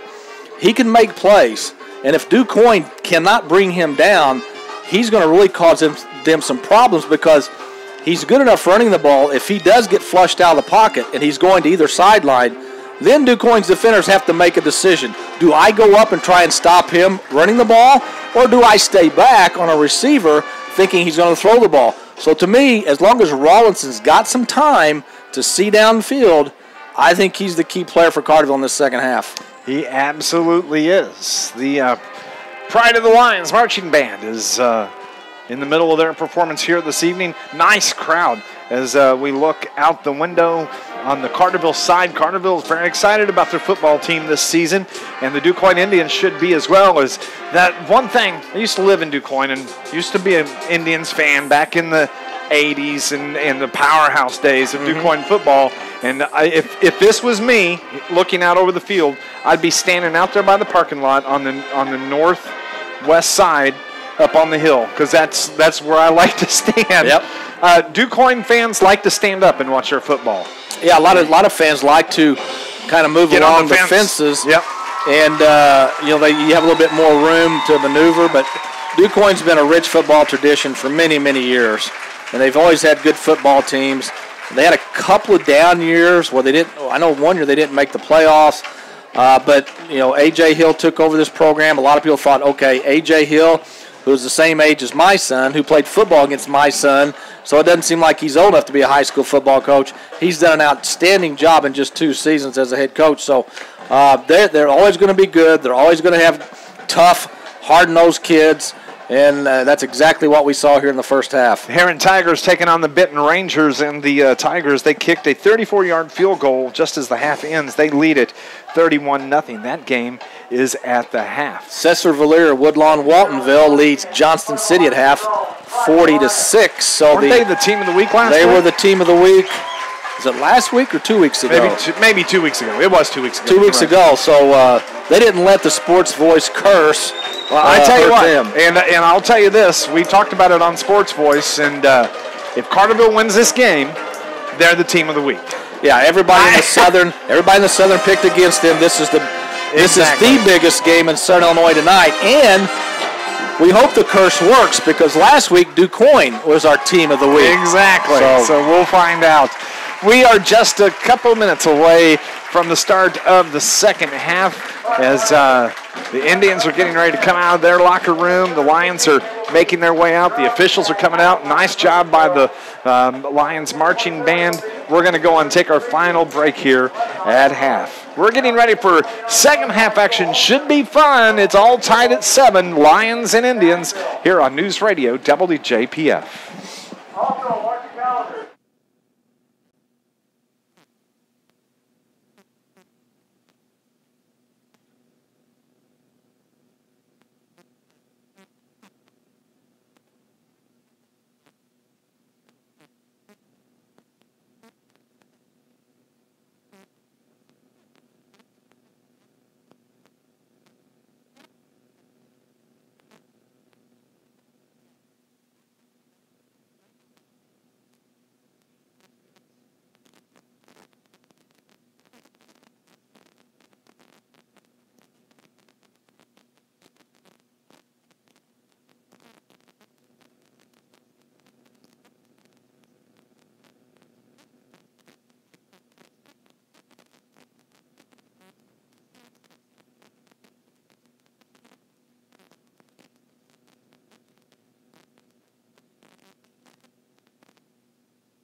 Back at Carterville on a Friday night where we're toward the end of halftime. Both teams now have to go through their mandatory stretch. We invite you to stick around after the game for our post-game show presented by the Wild Hog, located at 1000 Pioneer Cabin Drive there in Craneville. Where the heck is that? That's off the new frontage road in Carterville. That's where that's at. You can take the new Wolf Creek overpass and turn back to the west and come down. You'll run right into it, or right there at Motomart and Division Street, take the frontage road to the east, and you'll come to it. They're staying open late after the game. If you'd like to come over and join Scott and I as we talk Lions football, we'll chat with you, have some food, have some drinks, and hopefully celebrate a Lions victory. Wouldn't that be awesome? It would be an exciting place to be. But come out and join us at the Wild Hog for our post-game celebration or post-game party immediately after the game, and they bring you your post-game show as well. And in that post-game show, we're going to have to name our Joe's Lawn Care, Joe's Lawn and Snow Removal star of the game. You got somebody in mind yet? As of right now, I'd say Mr. Lastinas has a leg up on everybody else with the big plays he's made on both sides of the ball. Halftime score, Murfreesboro leads Massac County 14-7. 14-7. We're getting ready to get started here in the second half as both teams are finishing up their stretching exercises. And I'm excited about this second half to see what happens here. This Lions broadcast, it is brought to you by the Bank of Carbondale's Carterville Banking Center. The Bank of Carbondale, they offer a variety of business and personal banking services, including checking accounts, online banking, and mobile banking. For more information, stop by the Carterville Banking Center or visit the website at tboc.com. Member FDIC, equal housing lender. Keys to the second half, Scott Hudson. Well, defense has to keep playing like they did in the first half. I think it'd be nice if Carterville could come out and get a 3-and-out by Quoin, get the ball back. Carterville's offense really started rolling. You know, Carterville's first possession was a 3-and-out. It's kind of one of those type of possessions. But after that, Carterville's offense started doing a little bit better each drive, got to 7 points in the second quarter. Get the ball back in the hands of Rawlinson in this offense. I think Quoin is going to have trouble keeping up with all the Carterville Lions athletes if Rawlinson has time to throw. And, heck, even if he doesn't have time, he's probably going to make a play anyway. Under a minute remaining, and then we're going to get this second half started. The officials are gathered at the 40-yard line. Did the little girls perform already? They had a camp for... they are doing sideline cheers. There's a bunch of them right down here on the left. Yeah, they had 91 girls at this camp at Carterville High School today. 91 girls. And they were going to do some stuff down on the sideline. Kept waiting for them, but cheerleading team, got to give them some props. They do a nice job with their little camps that they have, and they're so talented as well as a team. And like seeing it when the little ones get out there and get a chance to perform for mom and dad at the football games here. I think I just heard a score. I think AJ leads Nashville 36-14. So AJ's for real, I guess. And Carterville will see them next week at the pit. Centralia leads Carbondale 28-21. Somebody just retweeted my score, messed me up for a minute. But we are getting set here as the Lions are working their way out onto the field. Carbondale's hanging with Centralia. Centralia is ranked in the top 10 in the state in 5A. I tell you, just don't count Carbondale out, you know. Well, they've got a good coach in Roth who came over from Chester. Yep. He built that program into a powerhouse and then wanted to do much, what Kerry Martin did at Carterville. Kerry Martin wanted to, take his expertise to a bigger school, and that's what Roth did. He's going to Carbondale and trying to turn that program around. Both teams are back out onto the field.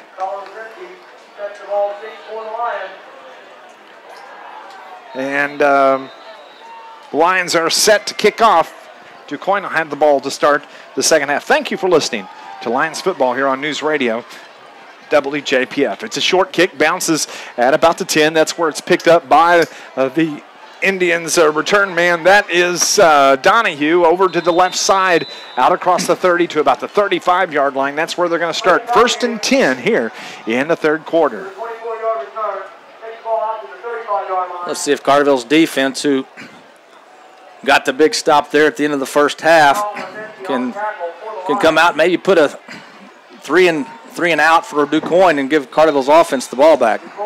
Lazinski was in on the tackle. Talked about him being a candidate for Joe's Lawn Care and Snow Removal star of the game.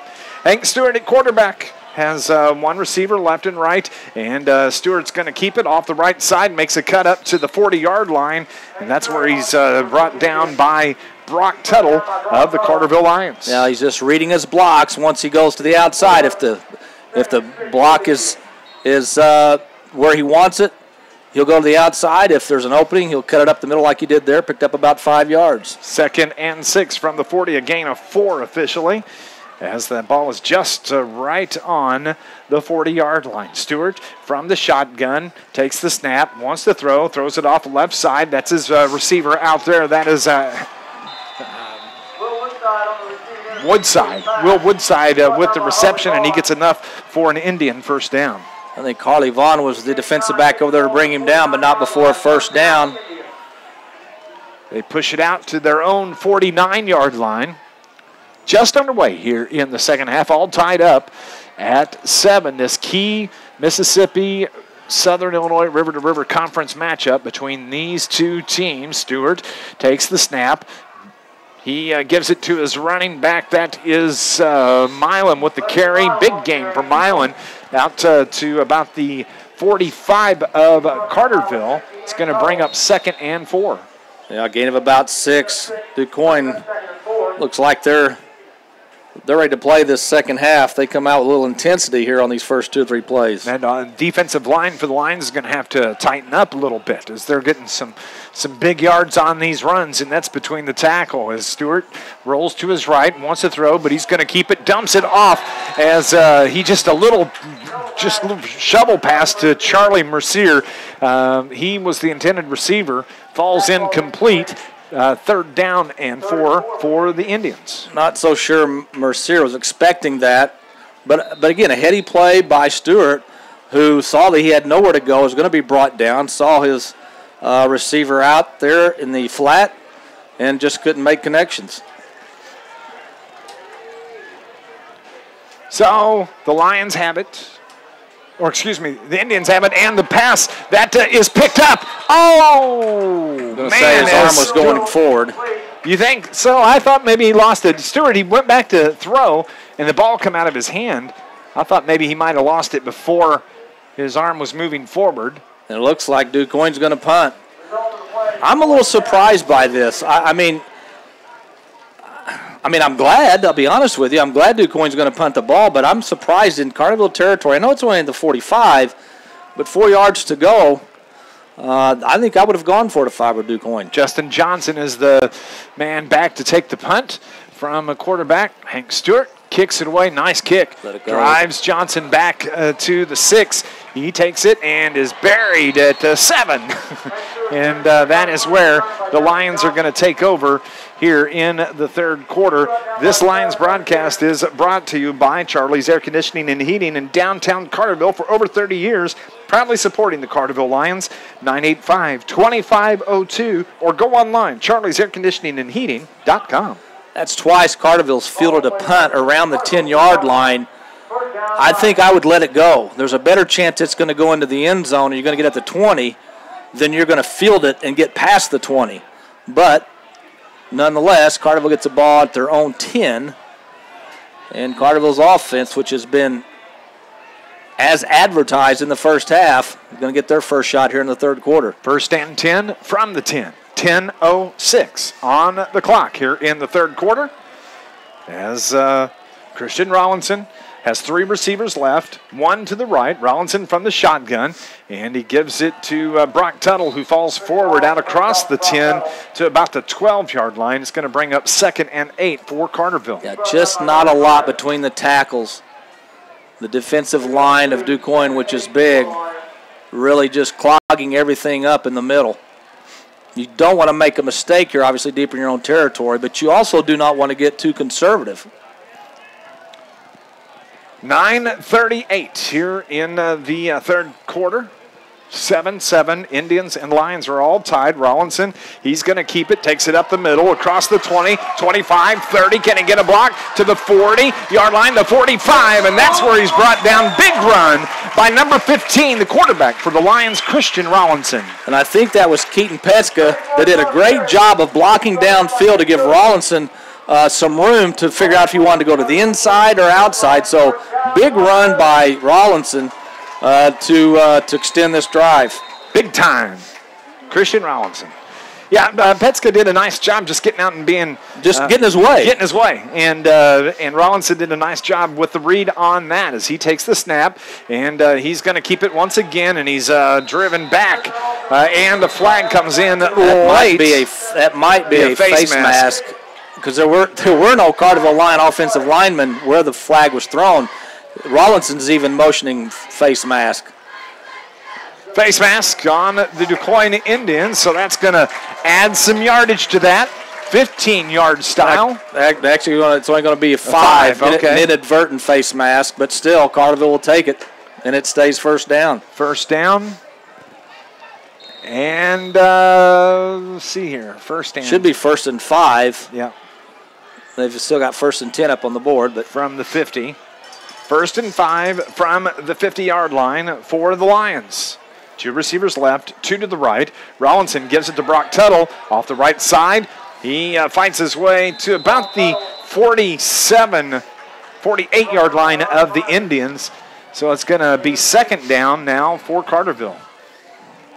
Yeah, Brock looked like he had a little bit of running room to the outside. Stopped, turned it up, and a host of Indians brought him down for about a 2-yard gain. 2nd and 4 from the Indians' 48-yard line.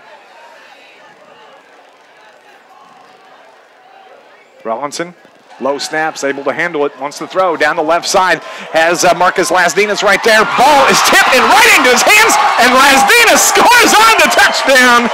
How about that? That is a 48-yard touchdown pass from Rollinson to Lasdinas. Nothing amazes me about this offense anymore. Lasdinas caught the ball on the tip.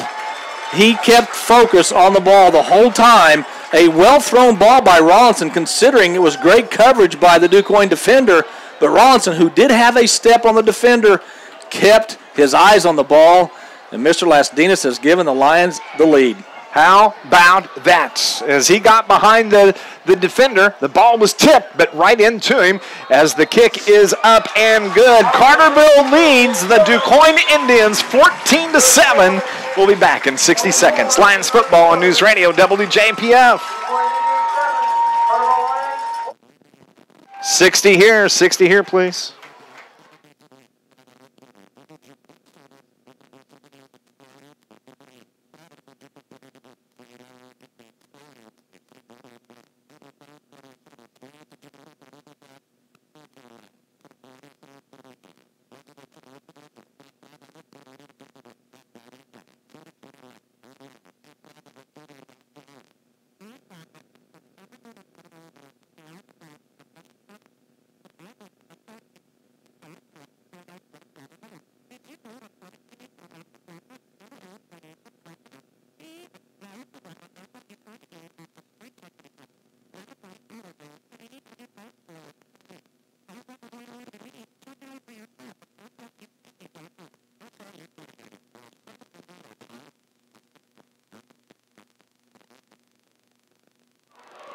Back at Carterville, where the Lions just took a 14-7 lead on the Indians on the 48-yard touchdown pass from Christian Rollinson to Marcus Lasdinas.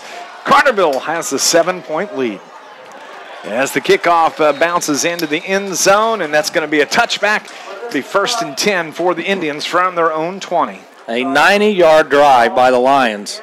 The 2 big plays, Rollinson with the big scamper near midfield to get out of deep in their own territory, and then, of course, the big touchdown pass to Lasdinas.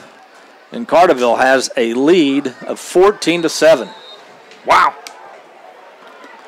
Very happy with that. Yep. That was a nice drive. I think everything's probably square now. You had a player, Carterville, Holly Vaughn dropped an open pass. Now Lasdinas catches a tipped pass for the touchdown. The karma gods have balanced things out. So, all right. So now we're square. We're ready to play football.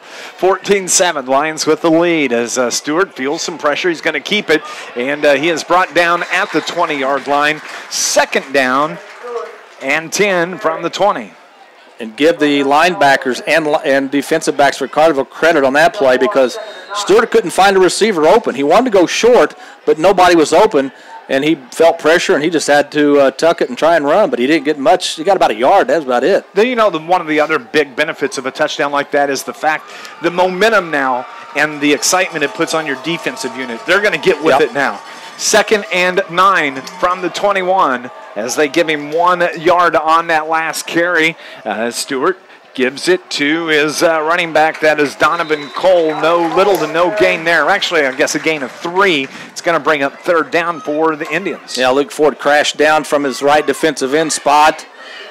Going to bring up 3rd and about 5. From the 25. This is another big play early here in the 3rd quarter for Carterville's defense. They could get a hold here. They'd get the ball back in great field position. Yes, they would. And you can see the defense starting to crank it up a little bit for the Indians. As Stewart works from his shotgun, wants to throws it left side. It's caught and driven back. Nice job by Harley Vaughn on that defense.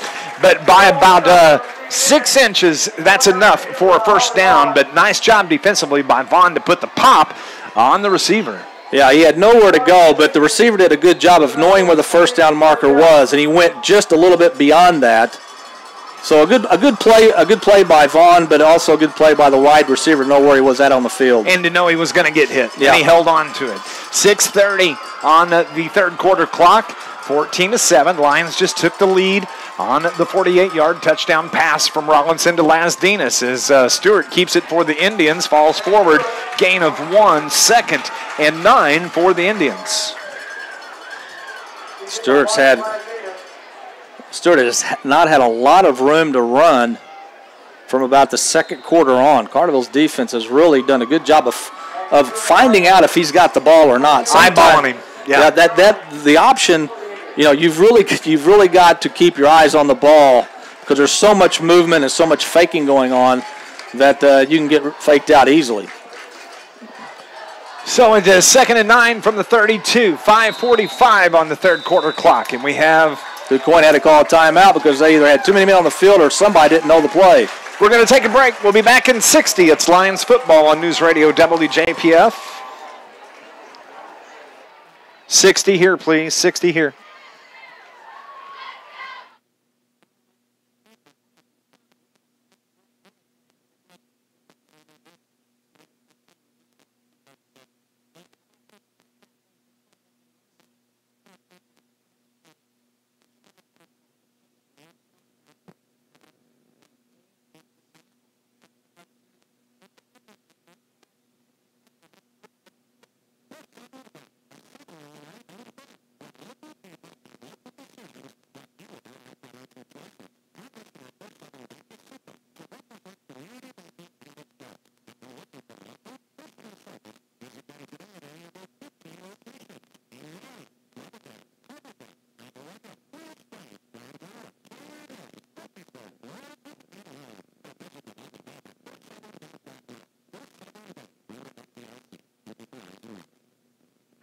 The Indians just ran their 2nd and 9 play, a pass play to the far side, and it was brings up about 3rd down and 3 for the Indians, Scott. Same pass play they got the 1st down on. Harley Vaughn there yet again to not let the receiver get in yards after catch. So it's going to bring up 3rd and a long 2 or a short 3. From the 38-yard line, a powerhouse eye for the Indians as there's movement by the Lions and a 1st down on the offsides against the Carterville Lions. You had to know that probably was coming. And I know it's easy for us to say there's 16, 17-year-old kids down the field, but that's the second. The pros fall for that, too. Yes, they do. Aaron Rodgers, and I don't like him. A heck of a lot more money than these kids. I don't like him, but he is the best at getting that offside call. Gets that free play. That's what they say. As soon as there's the whistle, it's the free play.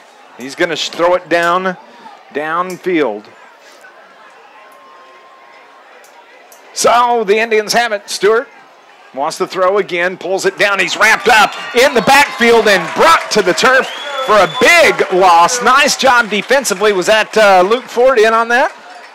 It's hard to tell with the numbers. Brock Tuttle, I believe, as well.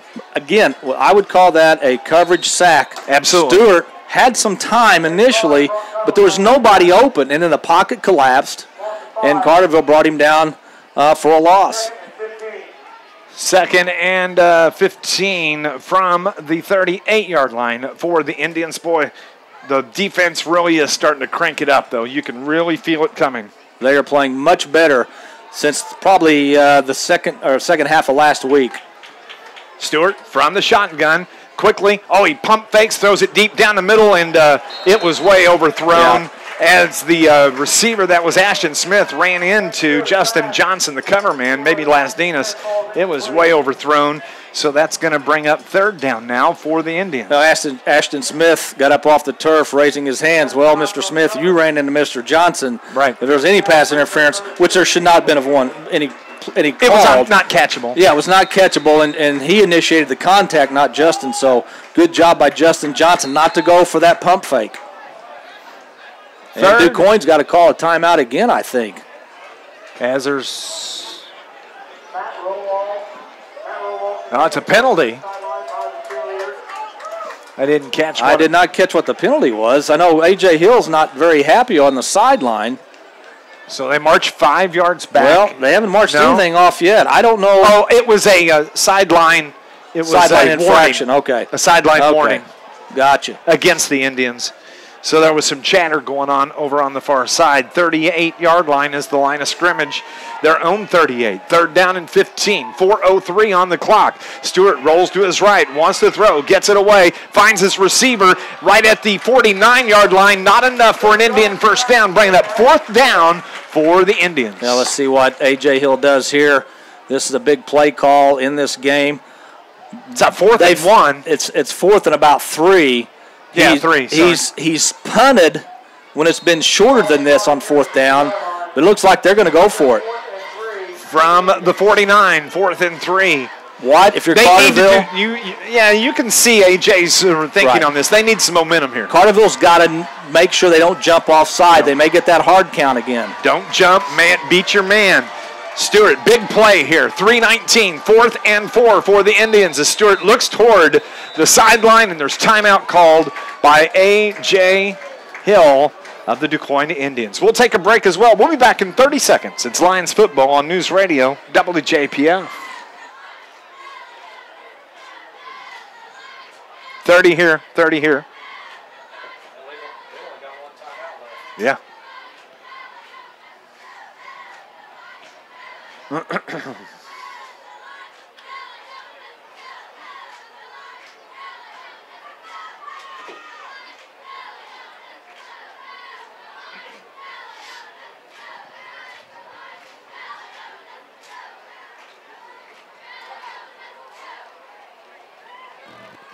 Back at Carterville, it's Dave McKenzie with Scott Hudson.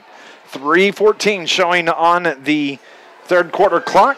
Big play here, 4th down and 4 for the Indians. They've only got one timeout left here with 3 minutes left in the third. And they've decided to punt the ball. They did go to the line of scrimmage, try to get Carterville to jump. Carterville didn't, so they're going to punt the ball away. Are they going to punt it, though? Hank Stewart, the quarterback, is also the guy that punts the ball. He takes the snap, and he does go on and kick it away as that is Justin Johnson. It takes it at the 15-yard line. He's wrapped up and dropped at the 13, maybe 14.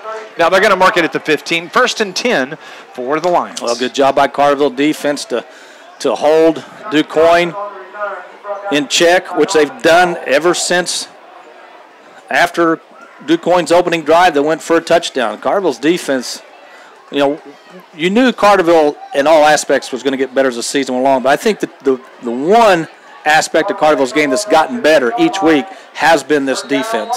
Don't forget to join Scott and I. We're going to stop at the Wild Hog for the post-game get-together immediately following the game. Stop by. We'll talk some Carterville Lions football with you. I think the coaching staff may stop as well. The one thing about this being a warm night here is I can see a couple of the players for the Lions wanting to stretch out here on the sideline. Rollinson throws it across the middle. That's Ford at the 30, at the 40, at the 50, and he's run out of bounds inside the DuQuoin Indian territory, and he's a big old man just shoving guys aside, isn't he? What made that play work, Dave, is Rollinson faked the handoff to Tuttle.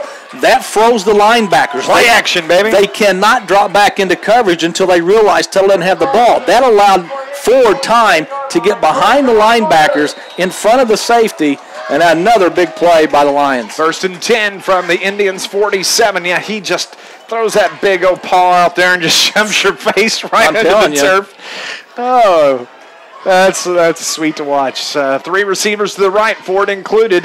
Rollinson keeps it off the right side across the 40 into about the 39-yard line, about 2 yards short of a first down. Yeah, Carterville's starting to assert themselves offensively. You can just see the momentum and the confidence growing with this group. Gain of 6 down to the 41-yard line of the Indians, so it's going to be 2nd down and 4. 2nd and 4 for the Lions. They look toward Dennis Drust for guidance and motivation. And even though it's third quarter, Dave, Coach Drust wants to take as much time off the play clock before he runs a play, so it's less time Quoin can have the ball. 5 seconds on that play clock that Scott Hudson talks about. The snap at 2 as it's the give to, who is that? That's Rollinson, who faked the handoff. No, faked me. Well, actually, I was kind of looking elsewhere for a second. And he takes it out to the 35, and that's a first down for the Lions. I go back to what I said earlier, Dave, in the pregame. Quoin has not seen a team like this year. Coach Drust made some changes personnel-wise. This week coming into this game, he knew he needed to. Defensively, Carterville did a nice job against Murphy, but there was still some questions, but they've made some changes, and, man, it's really paid off. And now this offense has really been rolling here the last couple of weeks, and they've really got it clicking right now here in the third quarter. Yeah, Rollinson faked the handoff, was going to come to the near sideline, was going to pitch the ball to Lasdinas, but he wasn't open, and so he just had to go down for a loss of about 2 or 3. Loss of 3, 2nd and 13 from the 38-yard line. And you would think that with Rollinson carrying the ball mainly here on this drive and throughout the game, a guy like Brock Tuttle might be able to break one up the middle with Quoin's defense expecting Rollinson to run with it. 7 seconds on the play clock. Rollinson takes the snap. In time, a low snap. He rolls out, fakes it to Tuttle, brings it back to the left, has some pressure, is able, he puts the ball on the ground, and it's loose, and Carterville has it. Yeah, the Indian players are aggravated. They weren't able to fall on that. Rollinson got wrapped up and lost the handle, put the ball on the turf, but Carterville falls back on it, so it's going to bring up a 3rd down and long. We are under a minute here in the third quarter. Now 2 negative plays on this drive has put Carterville in 3rd and long. Give Quoin's defensive backs credit. They had everybody covered downfield, and Rollinson had nowhere to go. 3rd and 17 from the 42. Under 25 seconds remaining here in the third quarter. Rollinson takes it, 2 receivers to the right, 2 to the left. He drops back to pass, throws it deep down the right side, throws it up, and it is picked off by the Indians at the 10-yard line. He just threw that ball up for grabs, and the Indians did what they had to. They got it, and it's turnover on the Lions. There are things that could have been worse. If Carterville doesn't get a first down on that play, they're going to punt it anyway. Right. So that's, in essence, it's almost like a punt, and Quoin gets the ball at the 10-yard line. But what started out as a very, very good drive and looked like Carterville might punch it in for a 2-touchdown lead, everything kind of went sour, and now Quoin gets the ball back at their own 10. 1st and 10 from the 10, 12.2 seconds left here in the third quarter as Stewart works from the shotgun, takes the snap, hands it to his running back. He powers his way across the 15 and fights his way. What a nice run. See if we can get a number. Number 22, I believe that's Donovan Cole with the carry. That was a hard run. And 2nd and 1 for the Indians. We're going to take a break. We're heading to the 4th. It's Lions football on News Radio WJPF. 60 here, please. 60 here.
Back at Carterville, starting the fourth quarter, the Indians have it 2nd and 1 from their own 19. They're moving from right to left, and a flag is thrown. Well, they had too many guys. They had too many players in the huddle because one player just ran off the field.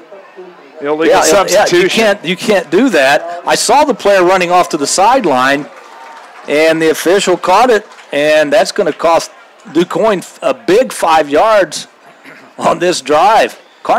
I'll say this, DuQuoin has not helped their cause with some penalties tonight. No. Well, the mistakes Carterville made in the first half, DuQuoin is making in the second. Exactly. 2nd and 6 now from the 14-yard line. Just underway. Actually, the clock hadn't ticked a second here in the fourth, as that it was a dead ball foul. Hank Stewart from the shotgun takes the snap, spins to his right, wants to throw, throws it out. That's his receiver, Spiller. He's out across the 30, down to about the 37-yard line. That's where he's brought down by a couple of Carterville Lions. That's more than enough for a first down for the Indians. Well, the play was made when Stewart did the little ball fake up the middle. He rolled to his right, waited for a receiver to get open in the flat, and a big gain. Gets the ball out to their own 36-yard line. 1st and 10 from the 36. Nobody said it was going to be easy, did they, Dave? No, they did not. Isn't that a song? 7 seconds on the play clock. Don't know. Should be if it isn't. Stewart takes the snap, rolls left, throws it down the left side, way over the head of his intended receiver, who was Ashton Smith, the senior wide receiver wearing number 5. 2nd down and 10 from the 36. Dylan Moore is right there with him. Matter of fact, if Dylan could have gotten his arm loose from the intended receiver, he might have been able to pick that ball off. But still, good coverage by the defensive backs of Carterville. This is how the game's turning out how I thought it would. I figured it'd be a hard-fought game. Well, it has been that. We've seen a little bit of everything. We've seen missed opportunities by both teams. We've seen penalties that have cost both teams. 14-7 is the score. Lions with the 7-point lead on the undefeated DuQuoin Indians. As Stewart, he keeps it, carries it out to across the 40-yard line to about the 43-yard line, where he's finally brought down, and a whistle comes in. We've got some extracurriculars going on they're going to out there. I think they're going to catch a Carterville player, if I'm not mistaken. Or if it's between two players, you could just be offsetting penalties. But we shall see what is called. And it's going to be Carterville, right here. 15 yards. Wow. Dead ball foul, personal foul. Number 50, they say 52 on the defense? I did not hear it. Julian Harshberger, I believe. I thought he said 52. Now the momentum has started to swing a little bit.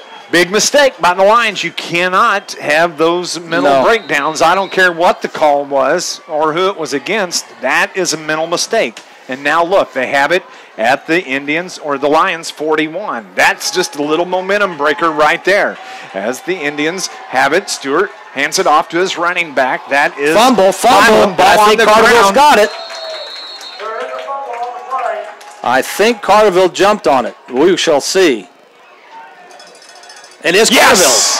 Carterville Lion football after the fumble by Milam. He put it on the ground, and Carterville catches a huge break right there with 10:48 showing on the clock here in the fourth. Well, what a big turnover by DuQuoin. We don't talk a lot about turnovers, well, we haven't at least to this point in the season, but getting turnovers and turning them into points, Carterville's defense, another outstanding job of thwarting a DuQuoin drive. Now you put one in here, Mr. McKenzie. Then you really work the clock. And we'll see what happens. Carterville still got a little work to do here. So the Lions are out there on the field. They are ready to go. Rollinson set to take the snap. He keeps it. Oh, you think he probably had second, third, maybe fourth thoughts on that. But big loss for the Lions. Nice job defensively by the Indians. Well, what DuQuoin is doing, as soon as Rollinson takes the ball and fakes it, they're sending everybody because they know then that he's either going to be running the ball or rolling out to one side or the other. And I think Carterville's going to have to either roll him out initially after the snap or maybe just hand the ball off to Tuttle and let him run up the middle. 2nd and 16 from the 34. Carterville moved. And another flag comes in. 2 flags. Carterville moved. Come on, boys. Settle down. Settle down. Settle down. Going the wrong way, fellas. False start on the Lions. 10-10 remaining in the game. 7-point lead for the Lions. Indians coming to this game 3-0. 3 impressive wins. A come from behind win over Heron last week to run their record to 2-1. The Lions a 35-7 win over Murfreesboro. 2nd and 21 from the 29. Rollinson rolls to his right, throws it out, finds Luke Ford at the 40-yard line. He fights his way across the 45 down to the 48, and there should be another penalty. I don't see it, but it looked like he got his face yanked down. Well, his head went straight down towards the turf. I don't see any Carterville coaches saying anything about it, so maybe not. I'll just keep my mouth shut. They were right there. But what a play. But he got gang tackled. There was about 6 of them on there. Well, you have to. They're talking, though. They're talking. They're personal foul face mask. Hey, you were right, Scott Hudson. You got one right. My eyes aren't as bad as I thought. 27 years of broadcasting. I'll tell you what, got one right. Thank you. I should get put in the Broadcasters Hall of Fame just for that one call. 1st and 10 for the Lions. That pushes it into Indians territory. 1st and 10 from the Indians' 39-yard line. Big penalty after the big pass from Rollinson to Luke Ford. Yeah, well, again, Carterville's going to run that play clock down to about 5 seconds or less. I tell you what, this switches in momentum got me all, my chest hurt. Uh-oh. No, not really. Amy's going to have to give you mouth-to-mouth. I'm not. Here we go. Rollinson hands it to Tuttle. Across the 35, jumps down to about the 32-yard line. Big gain for Brock Tuttle. Quoin was not expecting that because Rollinson has been pulling the ball out of Tuttle's belly and running it himself, and it left a big gaping hole up the middle, and Tuttle with 8 yards on 1st down. 2nd and 2, 31-yard line. Rollinson takes the snap, looks to throw, throws it across the middle. That's Ford at the 20, falls down to the 15-yard line. 1st down, Carterville Lions. It is so nice as a quarterback to look up and see somebody 6'6", with his arms as high as a skyscraper, and you just got to lob it out there. 1st and 10 from the Indians' 15. You know what? This Lions offense is wearing that defense out now. They are. You can see they're back on their heels. Rollinson gives it to Tuttle. Tuttle falls inside the 15 to the 13. 2nd down and 8 for Carterville. Now you got to come away with points here. Yes. That's the key. You got to come away with points. I don't know that Coach Drust has enough confidence in his field goal kicker to kick one down here. I guess it would depend on how close he they does. are. From this distance, yeah. Colin Lazinski, he's the field goal kicker. He's got a pretty good leg. Rollinson, low snap. That's illegal procedure again on Carterville. And that's something they have not had in this game until this drive. Ball start on the Lions. Going to march them back 5 yards. And really, I mean, the penalty obviously hurts, but more so, it stops the clock. And the momentum. Yeah. 2nd and 13 from the 18. For the Lions, the clock continues to roll. 7:55, 14-7. Lions with the 7-point lead, threatening here. Rollinson looks, throws it across the middle, throws it up, and it is knocked to the ground, incomplete. The intended receiver for the Carterville Lions, I think it was Lasdinas. Yeah, he went flying in there, but it was knocked down by the defender. Yeah, it was. He had a safety come over at the last minute to knock the ball away. Obviously, and you know, when you're this close to the goal line, you're going to look for Ford, but he's probably going to be double teamed at least. Rollinson takes the snap. Oh, bad snap. It's on the ground. He has to just fall on it. He does a nice job just to do that. But there you were talking just a couple of minutes ago. You have to get points on the board here if you're the Lions. Well, I think now you're too far out for a field goal attempt, so you've got to go for it on 4th down. I would think. I mean, I don't think you're going to punt it from here. Well, I don't know. You're going to go for it. 4th and 20, I think, from the 25-yard line. You know what? I would utilize that big I think 6'6" tight end. I think Carterville's going to call a timeout here. I agree. They are. 1 second. Timeout. We'll take a break as well. What's Carterville going to do? It's 4th and 20 from the 25. We'll find out when we come back. It's Lions football on News Radio WJPF.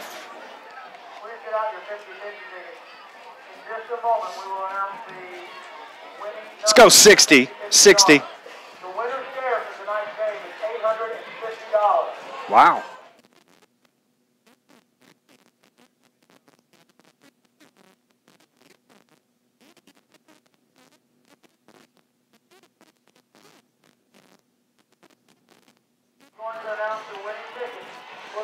Hey, everybody on YouTube. Thank you so much. We appreciate you watching here this evening.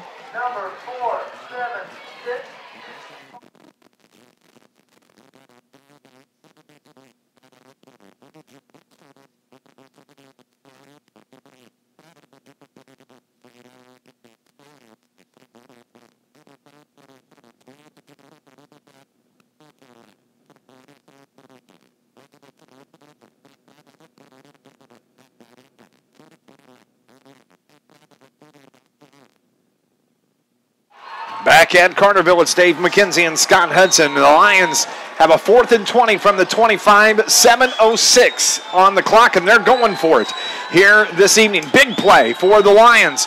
Rollinson takes the snap, drops back, looks to throw, throws it down the left corner, whops it corner. Oh, there should be a flag. He was tackled there, and no flag. That should have been a penalty, but it's not called. It looks so it's the Indians. Who is that? Lasdinas is the intended receiver. He was tackled there as the ball got to him. Yeah, it looked like he had his arm brought down. Again, we're a ways away from it, but it looked like Lasdinas' arm was brought down. A well-thrown ball by Rollinson. It was on the money. So the Carterville forces a turnover. Takes the ball down deep in the Indians' territory, but comes up with nothing. 1st and 10 from the 25 for the Indians. Big break for Quoin as they put their man in their jet back in motion. As quarterback keeps it off the field. And he is busted. And he is going to be slow to get up. Man, he took a shot. He got blasted. Hank Stewart, the quarterback, took it off the right side. I don't know who was it hit him, but he's moving on the field. But, man, he just took a shot up high right on the shoulder pad, and it just buried him at the 38-yard line. We're going to take a break as well. When we come back, it's Lions football, News Radio WJPF.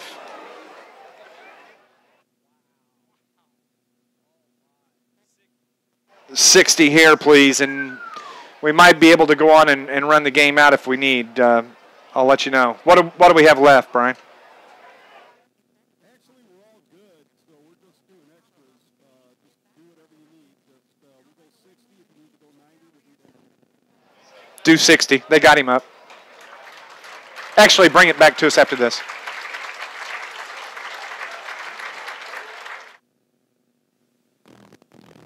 Back here at Carterville, I'm so happy to see Hank Stewart is at least they've got him up, and he's walking off it because he took a shot, Scott Hudson, as he ran off that right end and was slammed to the turf.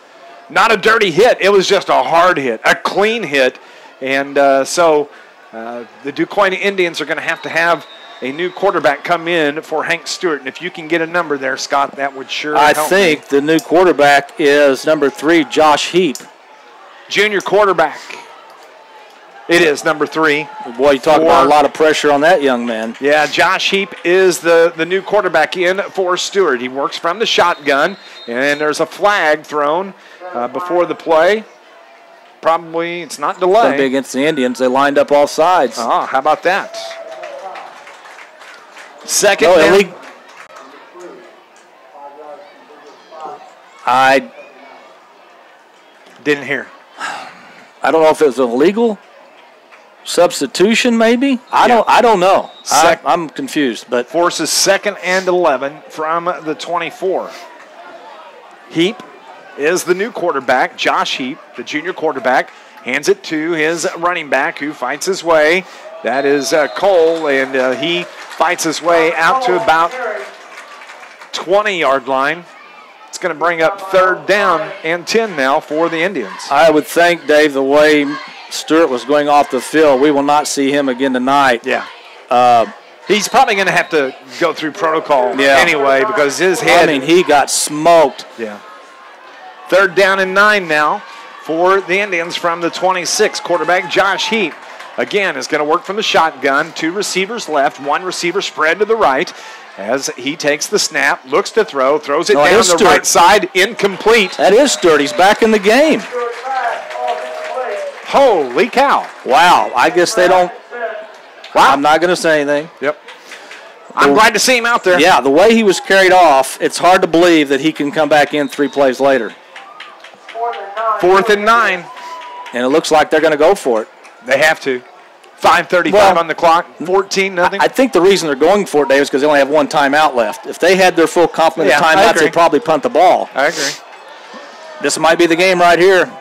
2 receivers left, 1 to the right. Stewart is in at quarterback, throws it out, and it falls incomplete here to the near side. Carterville's going to take over, and they're going to have it at the 26-yard line of the Indians. Lions did a great job defensively.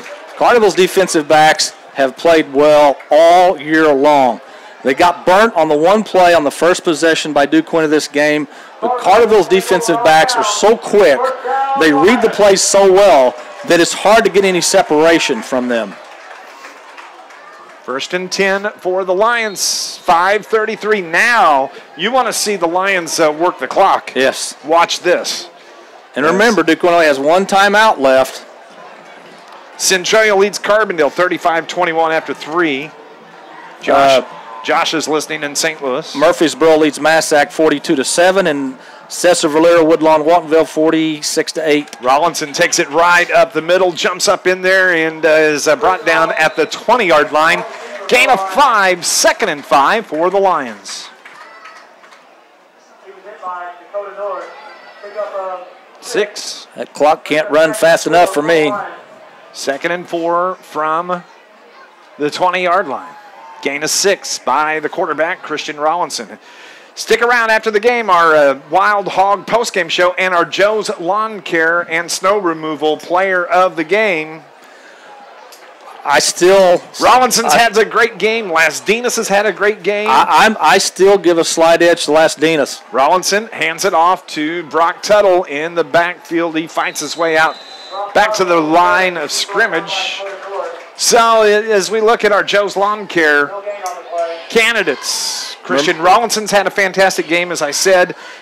You've got Marcus Lasdinas that's done it on offense and on defense here tonight. And he may have the winning touchdown catch off a tip ball. Absolutely. 4:25 as the clock continues to roll. It's 3rd and 4 for the Lions from the 20. They look toward Dennis Drust. Stick around to our Wild Hog postgame show, and we will select our Joe's Lawn Care and Snow Removal star of the game. Rollinson off the right side, across the 20, the 15, down to the 10, inside the 10, to about the 5-yard line. 5-yard line, and he gets up limping a little bit. I think he went down kind of awkward as on that hit. Come on, Christian, you got to shake that off. First, that's enough, though, for a 1st down for the Lions. He's tough. The thing about Rollinson, very rarely does he ever take a direct hit. He seems to slide off tacklers, or when he does get tackled, it's a glancing blow. He never gets hit straight up. 1st and goal for the Lions from the 7-yard line. Rollinson Takes it, and he doesn't make anything. Actually, he's probably lost about a yard for the Lions, so it's going to be 2nd and goal from the 8. But that clock ticks along. 3:30 remaining in the game. Yeah, the clock is on the Lions' side right now, and they're going to milk it for every second. 2nd and 8. Quoin, you know they're going to play the run. They do not expect Carterville to throw the ball. Which seems kind of silly because you got a big tight end, got some really good receivers, Lasdinas. When you're on the Vaughn, 7, you can take the snap and just throw it over the top to a crossing Luke Ford, but I'm just a broadcaster. Rollinson takes his snap, he hands it to Tuttle. Oh, he just put his head down and buried it into the end zone. Well, they didn't give it to him. Oh, I looked like he was there. I think everybody thought he was there. One of the offensive linemen comes running off. He's ready to celebrate and realizes they didn't give it to him. My bad. I thought he definitely crossed the line. It's 3rd and goal from like the half-inch line. But you know what? That's not a bad thing because it runs more time. The clock keeps running. Absolutely. Who's going to take credit for this touchdown? Rollinson, low snap, bobbles it, but he's able to get in. Christian Rollinson, the 1-yard carry. And the Carterville Lions lead it 20-7. All of this because Carterville's defense made another big stand deep in Quoin territory. Oh, man. How about that? I may not be too far off on what I predicted as a score in this game. 20-7. Can Colin Lazinski make it a 2-touchdown lead? Now, we didn't really talk about this a whole lot in the pregame. The kick is up, and it's no good. 20-7 is the score. We'll keep it here. Now, we didn't really talk about this, but every week in the Southern Illinois, all the heads at the Southern, I think there's 8 writers. Now, they're friends of ours. They all get together, right, and they make their picks. This is the 2nd time this year that they have not picked Carterville at all. No one. Clean sweep. Quoin was supposed to win this. Still, Quoin only down 13 points. But, this Carterville Lions team, I'm telling you, I've kind of seen it, talked about it last week, really starting to come together. Offensively, starting to click, and defensively, really starting to put the clamps on opponents. Well, I'm impressed with Carterville's defense because you knew coming into the season that Carterville had enough weapons to score points. That probably wasn't going to be an issue, even with a new quarterback who came over from Heron. The defense started out slowly at Benton. Against Heron, they really got beaten up by a big offensive line, but since then, they've played well. And if it's still 2:20 to go, but if Quoin only scores 7 points in this game, what an outstanding job by the defense. As the Lions kick it away, and then it's let it go into the end zone. It's going to be a touchback. 20-7 with 2:20 remaining here in the game. The Lions with the basketball, with the football. I'm ready for basketball. Well, let's hope they double dribble if they have it. 1st and 10. This Lions broadcast, it's brought to you by the city of Carterville. Mayor Brad Robinson and the entire city of Carterville are proud sponsors and supporters of Carterville Lions Sports. Our Wild Hog post-game show is coming up. Dave, I have to say that I am shocked that Stewart is back in the game. Oh, I'm telling you. I can't understand that myself, but I can't either. I can't. It's not our call, dude. As Stewart throws the ball out to Donahue. Great open field tackle. Gain of 6. I think by Harley Vaughn. 2nd and 4 from the 24. Stewart looks to throw, throws it deep, has a man out there, double coverage, and it's picked off. Oh, it's incomplete. That was Harley Vaughn that got his hands on it again, but it just couldn't hang on to it there at the very end. And actually, that was number 3, I thought. No, or number 4. No one. No, it's Montgomery. Well, I thought it was number 13. However, Carterville doesn't have a 13. No, number 10 and number 3 were out there. And Okay. you're doing math. That's scary. We can't have that. I don't have a calculator up there. I can't do math. Third down and 5 for the Indians. 1:51 on the clock from the 25. Stewart from the shotgun. Looks to throw, throws it out to the right side. The ball's tipped up in the air and picked off. Picked off by Brock Tuttle. No, is that Brock Tuttle? That's Luke Ford. He's out to the 25-yard line. Turnover, Indians. And a flag comes flying in late. And I think that's going to be on Quoin. Let's see who had the interception. Was it Ford?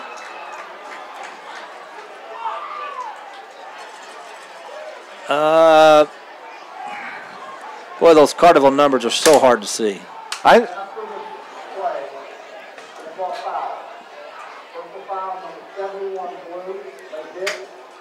Oh, it's on Carterville.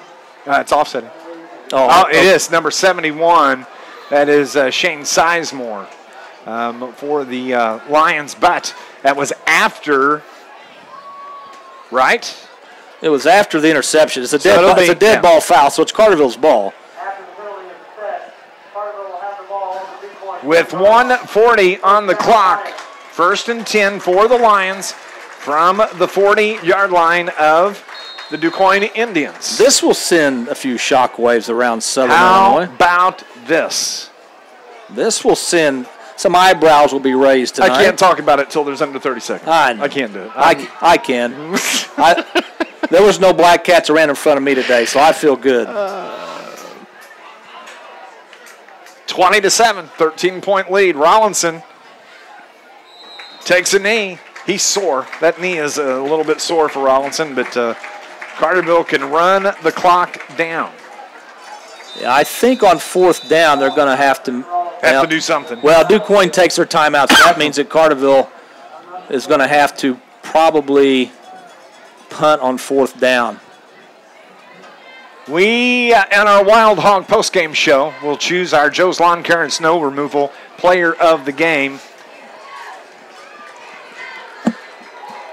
Yeah, I think we're going to probably go with Marcus Lasdinas. He was a wrecking crew in the first half, great on defense, and had the game-winning touchdown as well.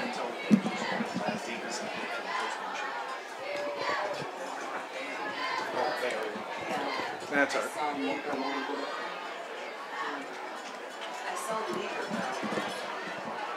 1:28 here, remaining on the clock. You heard Scott announce our Joe's Lawn Care and Snow Removal player of the game will be Marcus Lasdinas here. I was hoping we were going to have a chance to talk to him, but maybe not. Coaching staff excited that's to our left. They want to get down and celebrate with the team, and we'll see what we can do. 2nd and 15 from the 45. 1:28 in the victory formation for the Lions. Rollinson has to wait on the play clock, down to 8, 7, 6. Since it's dead ball, he can snap it at any time. So now it is 3rd down and 15. How about this? Oh, there's not 30 seconds left. Hang on. I'll talk about it in 30 seconds. I will. Well, think about this. The last 2 weeks, and granted, last week you played a Murfreesboro team that had not won a game. Carterville holds them to 7 points. Tonight you come in here against a team that's 3-0 and has put a lot of points up on the board this year. You hold them to 7. I think that speaks volumes. And the fact that this Indians team knocked off the Heron Tigers, who came in here and beat the Lions handily, 49-20. And well, I think the other thing that this game tells me is that the team we saw 2 weeks ago is not the same team. No, absolutely not. As the Lions can celebrate, so can Dave McKenzie. 20 seconds on the clock, 20-7. The Carterville Lions with the win over the Quoin Indians. The clock stops. Yeah, delay of game. The ball will be turned over to Quoin. Our Wild Hog postgame show will include an interview with head coach Dennis Drest and Somehow I wish we could get a hold of Marcus Lasdinas, but he is our Joe's Lawn Care player star of the game here this evening.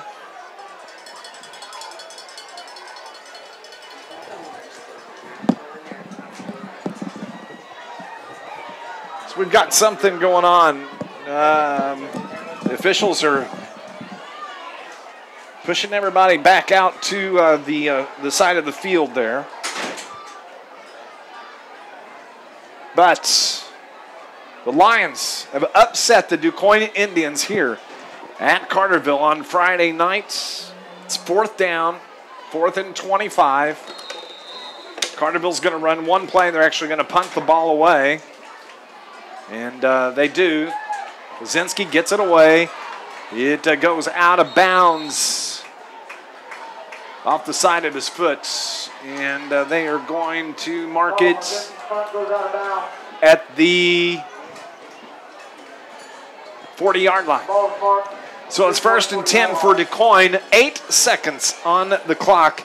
How about that? Hey, don't forget, following Heron Tiger football, if it's done, once it's done, it's overtime with John Homan. He'll have all the coaches, their coaches from around Southern Illinois, some players as well. And coming up on our Wild Hog postgame show, it's going to be Coach Dennis Drust. But the Carterville Lions knock off the previously unbeaten DuQuoin Indians here as Stewart looks to throw. He keeps it, throws it across the middle, incomplete. 4 seconds remain on the clock. And just an impressive win. You know, made some mistakes. I think Coach Dennis Drust, he'll admit that. Made some mistakes, but should be very, very happy with the play of his Lions here tonight. And they are going to be rewarded with the victory as there's 4 seconds left on the clock. Stewart is at the quarterback, brings his Lions to the line of scrimmage for the final play of this game. Stewart hands it off to his running back, is brought down, and that will do it. 20-7 as you hear the cannon fire here at Carterville High School. The Lions have knocked off the DuQuoin Indians. Your Wild Hog postgame show is next on News Radio WJPF. What do you want to do here, bud?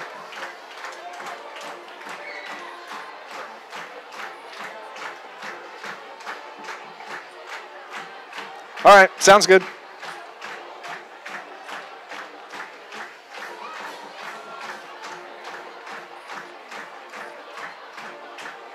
Okay, that works.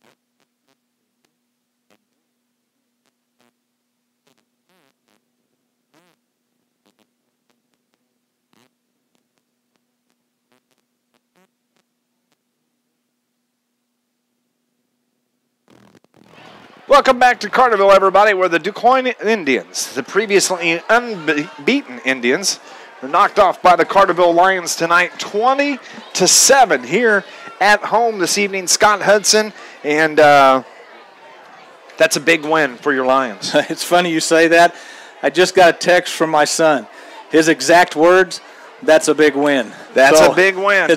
Everybody thinks it's a big win. That's a big sandwich. Well, I had to dodge flutes and tubas to get back up here, by the way. I'm and thank you for doing that. But anyway, coming into the season, Carterville was talked about as one of the top teams in Southern Illinois. They lost big to Heron, although the game was closer than the final score. But to be considered one of the best, you have to beat one of the best. And Carterville did that tonight. Think about it. DuQuoin scored on their first possession. Never scored the rest of the game. The defense was outstanding.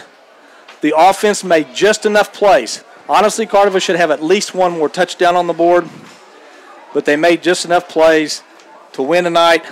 Huge win for this team going into Week 5. Man, what an impressive win. And I tell you what, that's going to be one happy coaching staff because these guys, they worked hard this week and had some ups and downs during practice. But Coach said to them, final breakdown yesterday, guys, the game plan is there. If you execute and you can minimize the mistakes, you're going to win this ball game. And they made some mistakes, Yes, but they forced some mistakes as well. So the Lions come away with a 20-7 win at here at home against the Quoin Indians, and just so glad that the Lions were able to knock off the previously undefeated Quoin Indians. Sometimes you have to overcome adversity in a game. Sometimes you overcome adversity after a loss. Tonight, Carterville stubbed their toe in the second quarter, should have had the lead going into half, but didn't. But it didn't faze them. Quoin got the ball to start the second half, did not score. Carterville's defense got the ball back, and then Carterville goes down and scores. And the defense, basically, it was their game the rest of the game. Carterville's offense did just enough in the second half. They had some time-consuming drives, which was huge. And I think also what played a role, early in the third quarter, Quoin had to call 2 timeouts. Yeah. You only got one left, and it's still third quarter. Yeah. And I think that was big, too. But hats off to special teams, defense, offense, everybody. This was a team win. Your Lions postgame show brought to you by the Wild Hog, located at 1000 Pioneer Cabin Drive in Craneville, where Scott and I are going to head over after the game and relax a little bit. We invite you to come join us as well as we can talk about Lions football. Hopefully some of the coaches will be there. You might be able to chat with a couple of minutes. But the Wild Hog, they're right there in Carterville, off the new frontage road. If you want to, take the new Wolf Creek overpass and head west. You'll run right into them, or coming off to Division Street, take the new frontage road there, and Mercantile Drive, I think is what they call that. Head west or east, and you will run right into it. Don't forget, if you wear your Carterville gear in this week, you will receive 10% off your bill at the Wild Hog. We're glad to have them here on our post-game show, and they stream the games there, Scott, and people can watch the game, so that's pretty awesome. Our Joe's Lawn Care star of the game is Marcus Lasdinas, and hopefully we're going to have a chance to talk with him here in a few minutes. Scott sprinted all the way to the field from our press box. And it wasn't pretty, I'm telling you. I come back, and I'm trying to get back up here, and the band starts playing. I almost got hit in the head with a tuba. Now I thought, well, I've got this made. Then some young lady decided to turn her flute right in my path. There you go. So I went under that, and out of breath, but that's all right because what a great win by this Carterville team. They've gotten better each week. Yes, and they you have. can see it. You can see the confidence growing with this team. But a big win for Carterville tonight against a very, very good Quoin's team. And I got to give some props to the offensive line tonight, the defensive line. You know, it's week 3, week 4, week 5. That's really when you start to see your line play come together. And that's exactly what's happened here for the Lions. Just a great job by the Lions offensive and defensive lines. Look at those coaches out there. They are very, very happy campers. Coach D's even taking selfies out there. Well, and this is a guy that just this to me, this was a statement game. Absolutely. You find out in a game like this how good you really are, or how much work you have left to do to become a good team. And Carterville, again, it wasn't perfect. There were some mistakes, but Carterville was able to overcome their mistakes and win this ball game with solid play on both sides of the ball. So, yeah, these are moments you savor. Now, the coaches will forget about it tomorrow because they'll be game prepping for AJ. But the kids can enjoy it the rest of the weekend, and they should because they just beat a very good team. We're going to go on and take another break. Coming up, we're going to have Coach Dennis Trust. Hopefully, we're going to have Marcus Lasdinas. Yes, we are. He's making his way here. We'll be back in 90 seconds. It's Lions football on NewsRadio WJPF. 90 here, buddy. 90 here. Man. Thank you. Nice job. Thank you. How about that? Thank you. That was awesome, dude. Worn out a little bit? Yeah. Oh, yes. I had to play our butts off tonight. Yeah. I was throwing up before the half. Just Really? tired, yeah. Oh.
Back at Carterville, where the Lions have just knocked off the Quoin Indians, 20-7, the final score.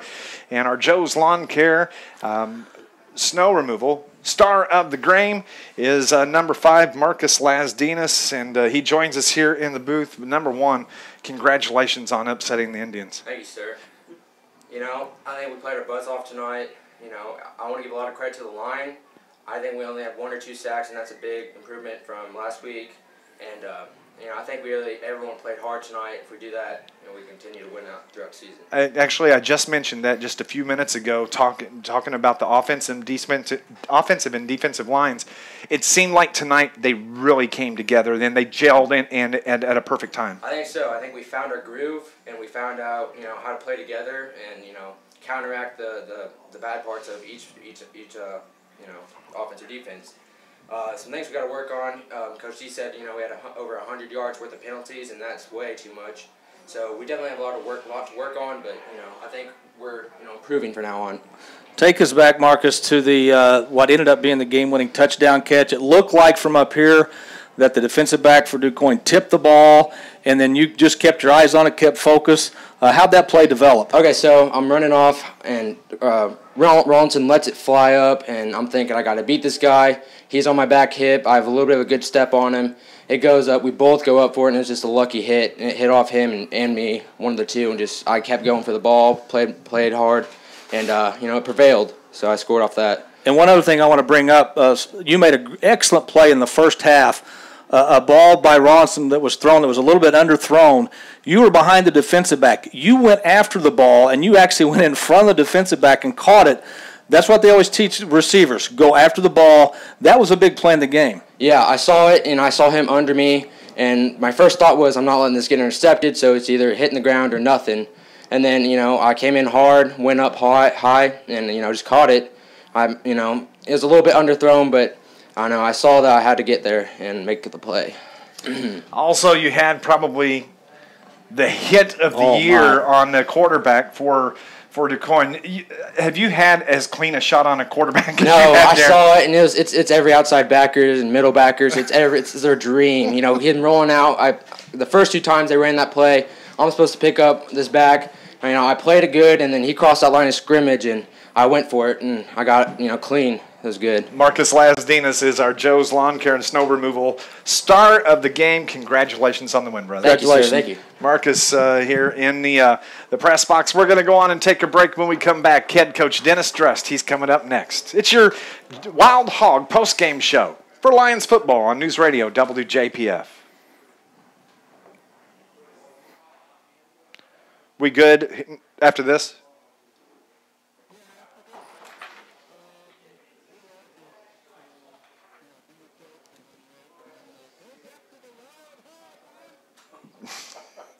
Yes, sir.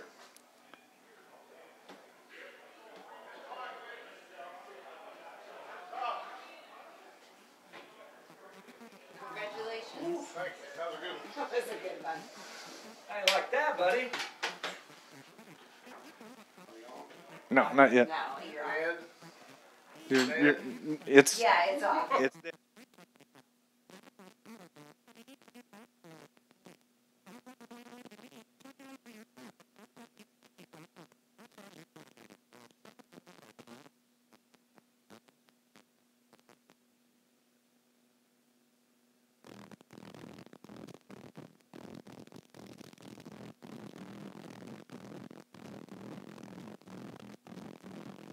back at Carterville, where the Carterville Lions have knocked off the Quoin Indians this evening, and head coach Dennis Drust, you here on our post-game show. First off, congratulations on the win. That's a big win. Big win, but you know what? It's, you know, it's a good Quoin team that beat a Heron club last week that really came in here and put a pretty good you know, thumping on us. So both good ball teams, and you know, our kids made plays tonight. It was all about making plays. Defense played great again, and it just comes down to making plays. And you kids bought in a little bit this week, and we were a little bit nervous about Quoin's abilities and what they could do and how good their defense played against Heron. So it was a great win for us tonight. Your playmakers, you know who your playmakers are, but you got to give props to your offensive and defensive lines tonight. They did a great job. They battled all night. Quoin was bigger up front than us, and they kept bringing pressure, and they battled, and you give Christian a little bit of time, and he's going to make a play, and that happened multiple times tonight. Coach, I think what I'm most impressed with your team from week 2 to now has to be your defense, because you held a Murfreesboro team last week to only 7 points. Yes, they hadn't won a game yet, but you hold this Quoin team to 7, and you gave them 7 right off the bat. Yes. So you shut them out the rest of the game. I think from week 2 to right now, your whole team's improved, obviously, but I think no unit's improved more than your defense. Well, you're always good as your defense, and your defense gives your offense opportunities to go out and make plays and score, and they've done that the last couple of weeks. It's been really, really big. They took to heart after Heron put 49 on us, and Quoin's got a very good offense. They've got a lot of weapons over there, and our kids just kept battling. And you're right, they're getting better each week, and we stress that in the post-game huddle. One game doesn't make the conference. We've got to go play a very good Anna team next week at Anna, and we can't have a letdown. We have put ourselves into that position for to be in control of our own destiny in the conference, and the conference championship is an important thing, and this was the first step to that. But boy, we can't have a letdown. We can't have a bad week of practice, and we definitely got to eliminate some penalties. We overcame a lot of penalties tonight, but give our kids credit. They kept battling and making plays. And they made the big defensive stands when they needed to because of the penalties early, and then it seemed like Quoin had the penalties there in the second half that really cost them. It's a high-intense game, and this game has become a rivalry, and especially since it's week 1 of the conference race, it's we know that it's a big step for us in the conference to become conference champions, and we got to come out and play well, and they know the same thing. So, we got a lot of respect for their program and their staff and what they do and how they played. But, offense was pretty good tonight, but boy, did the defense play extremely well again. Wakey and Coach Gerald's and Coach Helfrich and Coach Razor, they just keep game planning, and what they really do is a great job of teaching the kids what to do and getting them to respond and then execute it on Friday night. In our pregame conversation, one of the things that you talked about is you think when you play Quoin team, you've got a good game plan, and they always seem to make the plays against you. But tonight, you have so many weapons on offense. It's just hard to cover all that. Yeah, our run game struggled again, but we did finally ran the ball because we were able successfully to throw the ball. So that helped our run game, and we made some big runs. But man, they're so good up front, and they're so well coached defensively that they're tough to prepare for. You're not sure what you can go into a game and run. But, we had some mismatches with our size and athleticism, and Luke and Marcus and Christian did a good job of making plays and keeping plays alive again as well. So, he had a pretty good night. He's pretty banged up tonight, but he's a tough kid, and he's really done a good job for us in these first 4 weeks. Yeah, Coach, you talk about Rawlinson. I think, probably in Southern Illinois, other than Hamilton Page, Rawlinson's the one kid that just drives defenses nuts because he extends plays. He can make plays when it looks like he's going to be tackled for a loss. And if he doesn't make the play with his legs, he can stop and find open receivers. And some of that's just God-given ability. Some of that you just can't teach. When he does scramble, he's got the knack to find the open guy too. That's come open, which has been very big for us. But we're a run-first team, and Christian's given us the ability to throw the ball, not to mention the receiving weapons we have with J.J. and Moore and Ford and Marcus and everybody we put out on the perimeter. That just makes it easier for us. But, he's done a good job running the ball as well. We're a quarterback run offense, and he does a better job than we anticipated in that aspect, and he's only going to get better each week.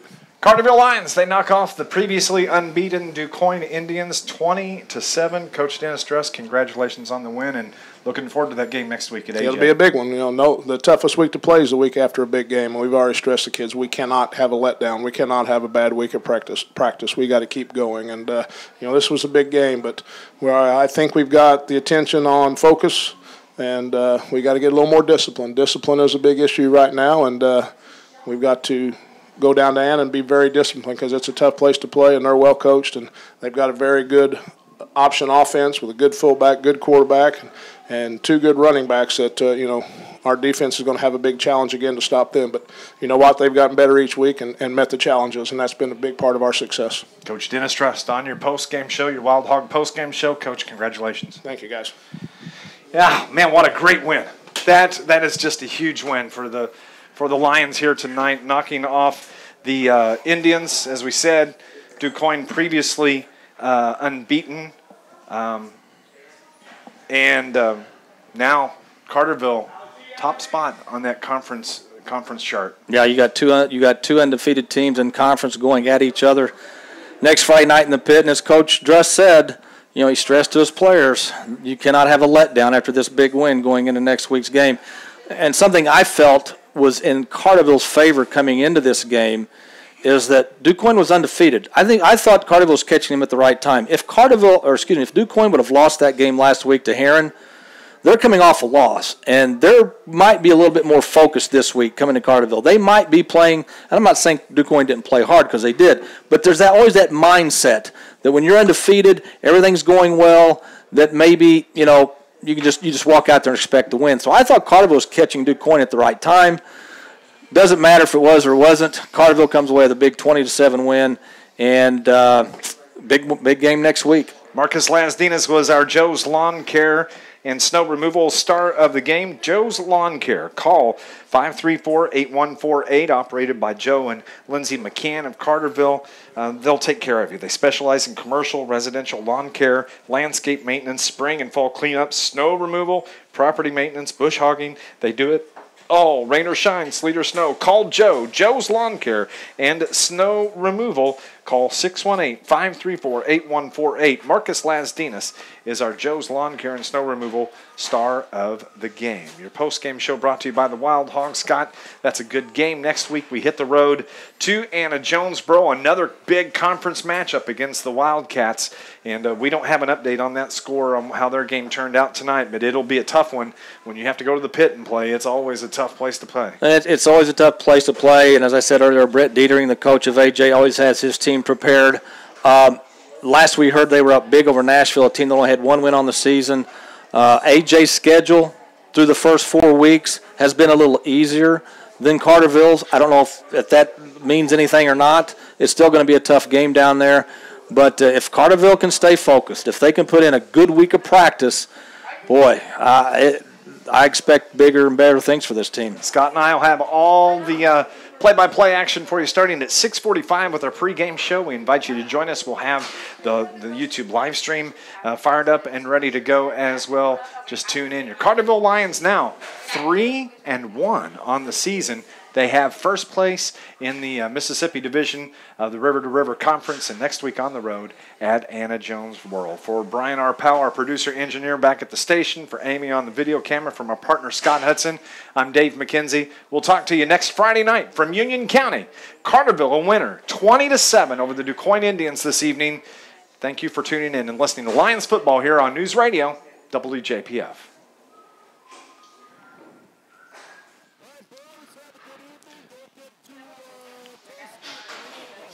Thank you, Brian. Thanks, buddy. We will talk to you tomorrow, I guess.